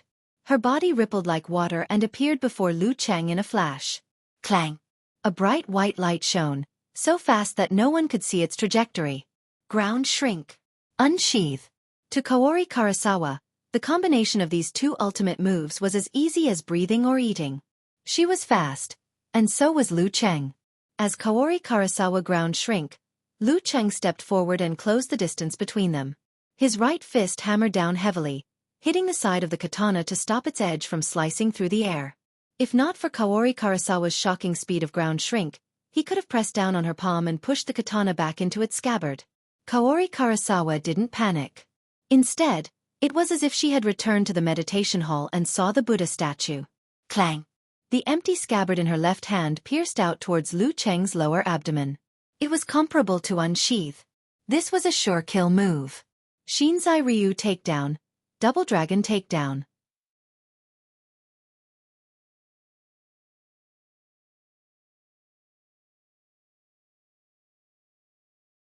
Chapter 693. Kaori Karasawa held her scabbard in a reverse grip, infusing her chi into it and retracting her wrist. Dragging a trail of dazzling light behind her, she struck her enemy in a half-stabbing, half-head-on fashion. Before the advent of the information age, countless warriors and swordsmen had lost their lives to the double dragon takedown of the Shinjai sect. But now, as long as it wasn't a hasty encounter and one was mentally prepared, the opponent would more or less be prepared for such changes.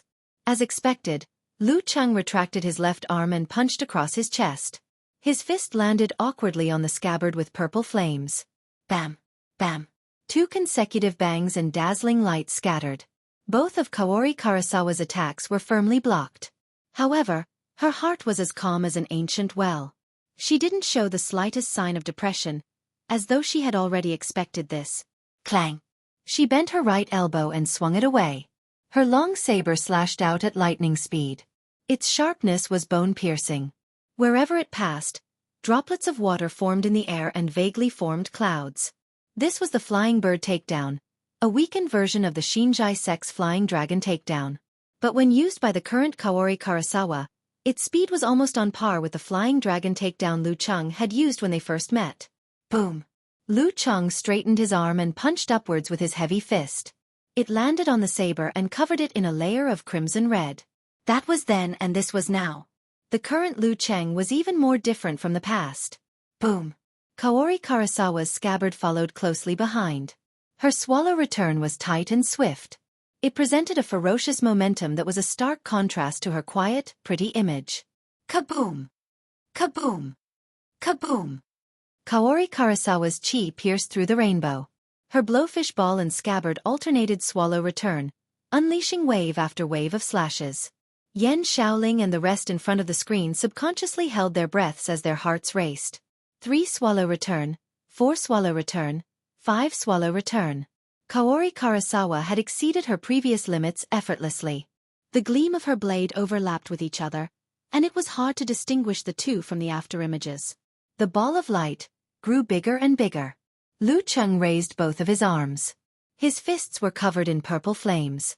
Like a machine with precise settings, he blocked continuously without missing a beat. He also borrowed the core technique of the ancestor of physical invulnerability of the 24 blizzard strikes. The more he blocked, the faster he moved. The more he hit, the fiercer he became. The temperature around him rose rapidly. Back then, he had been defeated by 4 return of swallows. Now, even 5 return of swallows, 6 return of swallows, and 7 return of swallows could not shake him in the slightest. Rumble! Rumble! Rumble! Tang Zai's saber light continued to flow, and the swallow return seemed to be endless until his opponent collapsed. 7 return swallows, 8 return swallows, 9 return swallows. Kaori Karasawa's 10th slash suddenly changed direction, her scabbard slashing vertically towards the space between her and Lu Cheng. Bang! The airflow spread out instantly, forming a vacuum in the area. With the help of the pressure created by the imbalance, everything in the surroundings was thrown into the vacuum. Lu Cheng also started to lean forward.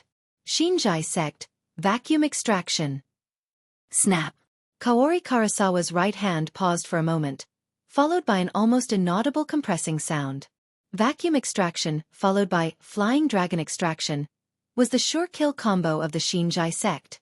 A ray of white light suddenly appeared, streaking across the horizon, leaving behind a cone-shaped cloud behind it. With an unavoidable speed, it slashed at Lu Cheng's body. Lu Cheng's silhouette was instantly distorted, shattering like a mirage. Kaori Karasawa's gaze froze. He had already dodged when vacuum extraction took effect, leaving behind only an illusion? How did he fool my mind-eye? Rumble! It was only then that the sound of the saber light slicing through the air could be heard. The sonic boom created huge waves that slammed ferociously in a direction other than the attacker. As the drone's camera shook violently, the faint purple flames were like a wall, sticking close to the ground and burning towards Kaori Karasawa. Kaori Karasawa suddenly realized that the temperature around her was extremely high. Everything around her was distorted, like a mirage. Just breathing would burn her airway and cause injuries. A thought flashed through her mind, and she instantly understood why she was fooled. Unknowingly, Lu Cheng had already used his home ground environment to complete the setup of the 8th move of the Fire Sect, Mirage, Suffocating Hell. Through the dual influence of reality and mind, he prevented himself from seeing through the illusion. With a sidestep, Kaori Karasawa shrank and dodged to the side, avoiding the burning of the faint purple flames. Just as she steadied herself, the hot air around her changed shape, outlining a navy blue silhouette. Lu Cheng pulled back his shoulder, and his fist shot forward, rubbing against the air at high speed. It ignited the faint purple flames and landed heavily on his opponent's right shoulder. Kaori Karasawa didn't panic. The scabbard in her left hand shot out diagonally, swallowing the katana. She then let go of her right hand, allowing the hilt to take advantage of the momentum to crash into Lu Cheng's left fist. Clang! The tachi retracted back into the scabbard, perfectly fitting. Lu Cheng's fist exploded with flames and bounced off. Taking advantage of this opportunity, Kaori Karasawa twisted her back, her right hand once again gripping the hilt of her katana. Whoosh, whoosh, whoosh.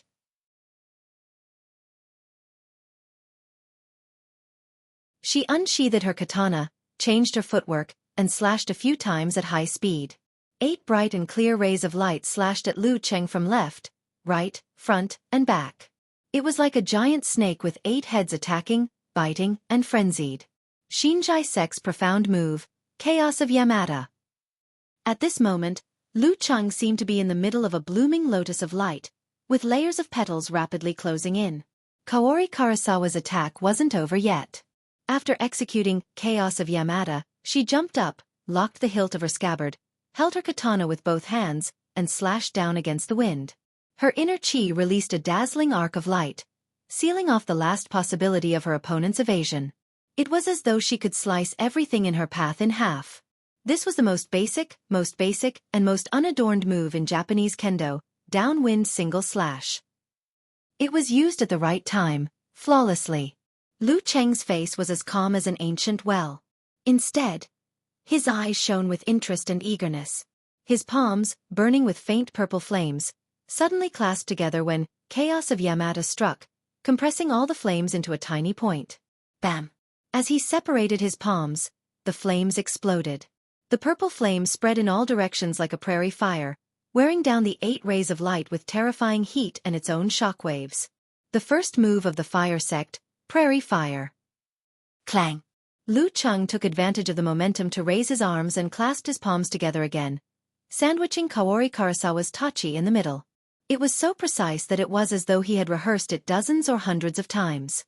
Poof, poof, poof. The remaining 8 rays of light landed on Lu Cheng's body, but they were already spent. They barely managed to cut through his clothes, but were easily neutralized by the swelling of his muscles and skin. Buzz, buzz, buzz. Caught in the middle, Kaori Karasawa's wrist vibrated rapidly, causing the blade to vibrate incessantly like a chainsaw. At the same time, she exerted strength in her back and pulled out a razor-like glow from her feet, kicking Lu Cheng's chest consecutively. However, as soon as Lu Cheng caught the fugu ball, he sent it outwards, causing Kaori Karasawa to fly backwards in midair. Her high-frequency vibrating blade could only cut through the air current, causing the razor she pulled out from her feet to hit empty air. He didn't chase after her. Instead, he strode forward at a moderate pace, gradually forming scarlet, faint purple, and finally blazing white around him. Afraid of being ambushed, Kaori Karasawa did a graceful somersault in midair, forcefully changing her direction and drifting a dozen meters away. Just as her feet touched the ground, Lu Cheng suddenly took a step forward and stomped down heavily. The mind's eye sensed something and Kaori Karasawa rolled sideways. Bam! Where she originally stood, the earth split apart, magma erupting.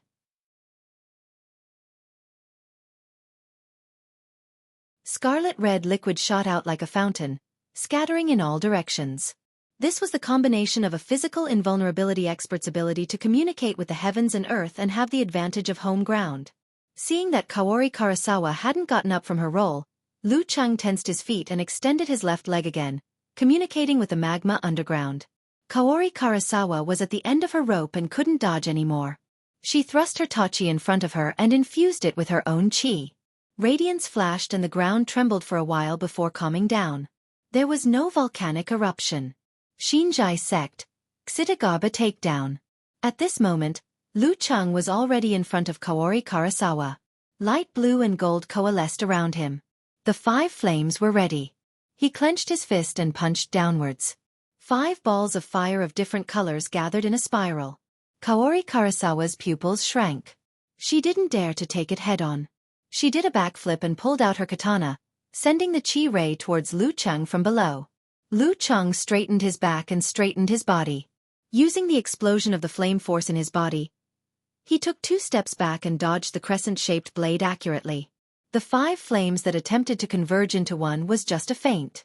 Scarlet, gold and light blue flew out and blasted towards Kaori Karasawa, who was doing a backflip.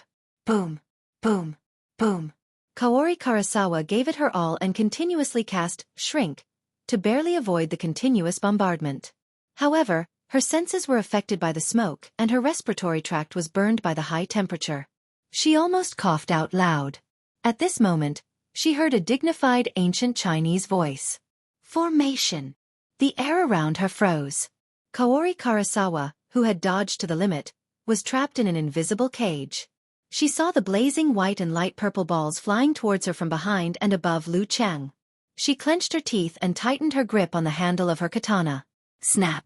After a soft sound, a white glow broke through the cage and split the blazing white and light purple balls of fire into two, causing them to fall to the sides. Rumble! The katana didn't hit Lu Cheng, who had dodged in advance. It left a visible crack in the ground, followed by a sonic boom. Kaori Karasawa, who had escaped danger, immediately changed directions. However, just as the sonic boom and shockwave subsided, she realized that Lu Cheng was following her like a shadow. She heard another mysterious ancient voice. Confrontation. With her fighting spirit gone, Kaori Karasawa felt as though she had returned to the Shinjai sect dojo. She felt as though she was arranging flowers and making tea. She felt as though she was looking at a Buddha statue and calming her heart. She stopped in her tracks and sheathed her katana, not wanting to draw it. However, such a state of mind was compatible with her usual training.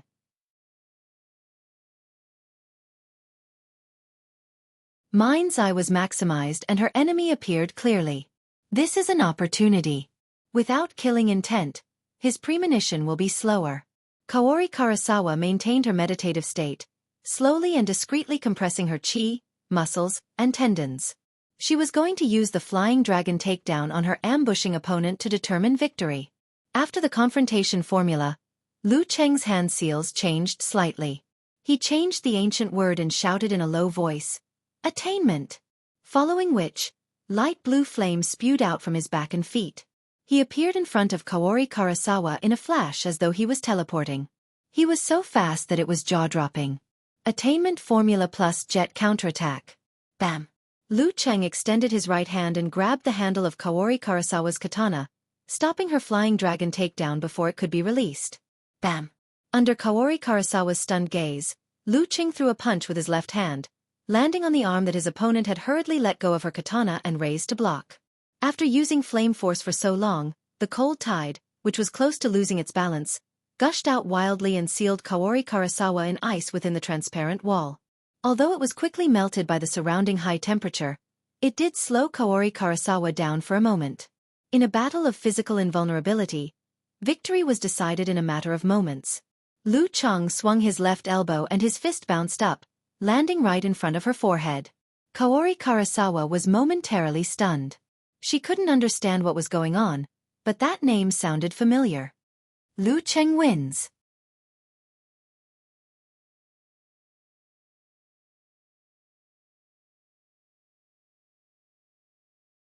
Chapter 694. Kaori Karasawa had plenty of experience in arena matches. Although she didn't understand the referee's words, she knew exactly how the situation played out. She loosened her muscles and tendons that hadn't had the time to unleash their full power, allowing her gathered chi to dissipate. She arched her back and bowed solemnly. "Thank you for your guidance, Lu." With that, she didn't care if he understood what she meant. She picked up the katana in her scabbard and headed for the Guanwei League changing room. Her mind was in a mess. To a samurai famed for her swordsmanship, it was humiliating to be interrupted and sheathed her katana. Especially when it happened between a samurai of the same level. If it had been a few decades or centuries ago, committing suicide by disembowelment would have been a logical choice. The Shinjai sect wouldn't pursue such extremes, but it wasn't uncommon for them to sit in front of Buddha and distance themselves from pleasure. They would train their body and mind in a masochistic manner in hopes of cleansing themselves. In the recent few decades, such spirits had long faded away, leaving only remnants of their influence. However, that wasn't an excuse to accept with a clear conscience. She had made two mistakes when Lu Cheng held her katana hilt and prevented her from pulling it out. First of all, he had never used the attainment formula in combination with his self-created jet technique. No one would have thought that he could be so fast. It was a stark contrast to Meng Qi's flying dragon takedown, which he had deliberately slowed down in preparation for the flying dragon takedown in order to hide his killing intent and his premonition. However, this wasn't an absolute reason. Based on the fact that Meng Qi had mastered the attainment formula and created his own jet technique, it was reasonable to assume and take precautions in advance. Second, his confrontation formula had indeed allowed her to dissipate her fighting spirit and lose her impatience. It was as though she had returned to the Buddhist temple where she cultivated her mind's eye and entered the Xinjai realm that only her master possessed. She had the ability to reduce the premonition of flying dragon takedown and surprise her opponent. However, thinking about it now, Lu Cheng hadn't made a mistake that gave her an opportunity. He had predicted such a situation and did it on purpose. In other words, after she was influenced by her opponent, she thought she had found a loophole in her opponent's trap and found a way to counterattack. However, she had actually fallen into the second trap that he had carefully prepared. It was because of the feeling of imminent victory that she had forgotten to be wary of Lu Cheng's double-stacking speed. If that wasn't the case, even if she lost, she wouldn't have lost so quickly. Her fukunaru wouldn't have been pressed back into its scabbard.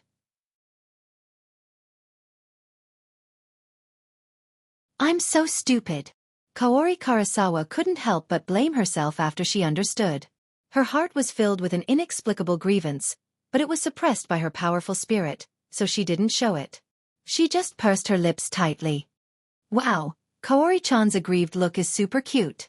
In the major forums in Japan, many similar words appeared in an instant.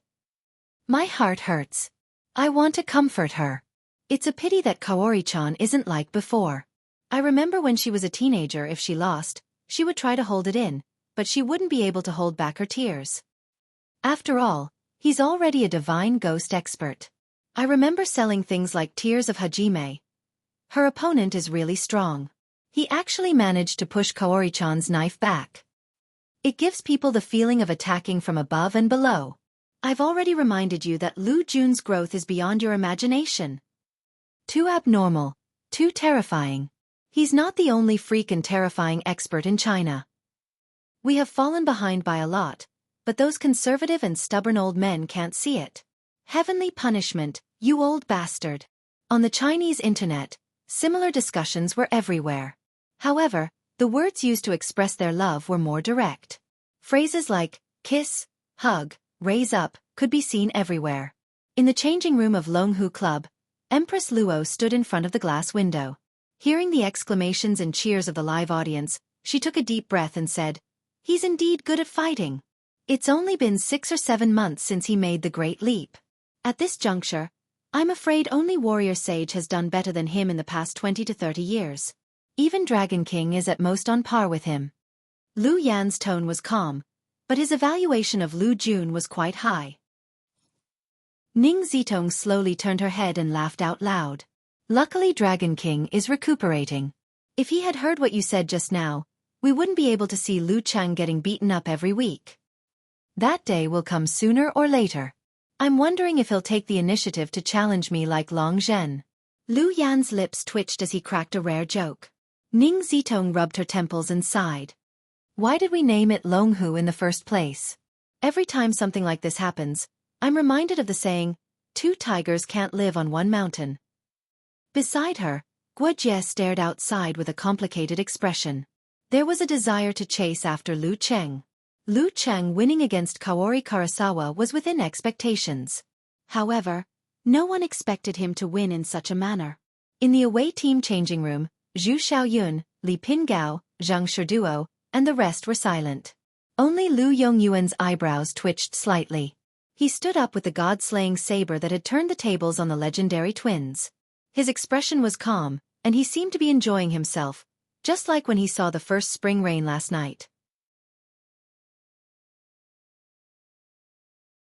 He didn't show any signs of worry, depression, or shock at Kaori Karasawa's defeat. Lu Yongyuan pushed open the door and walked out at a moderate pace. He saw the Japanese girl with a heavy expression and pursed lips. He smiled and nodded without a hint of blame. Then, he walked past her and towards the center of fiery hell. Kaori Karasawa's gaze followed his figure in a daze.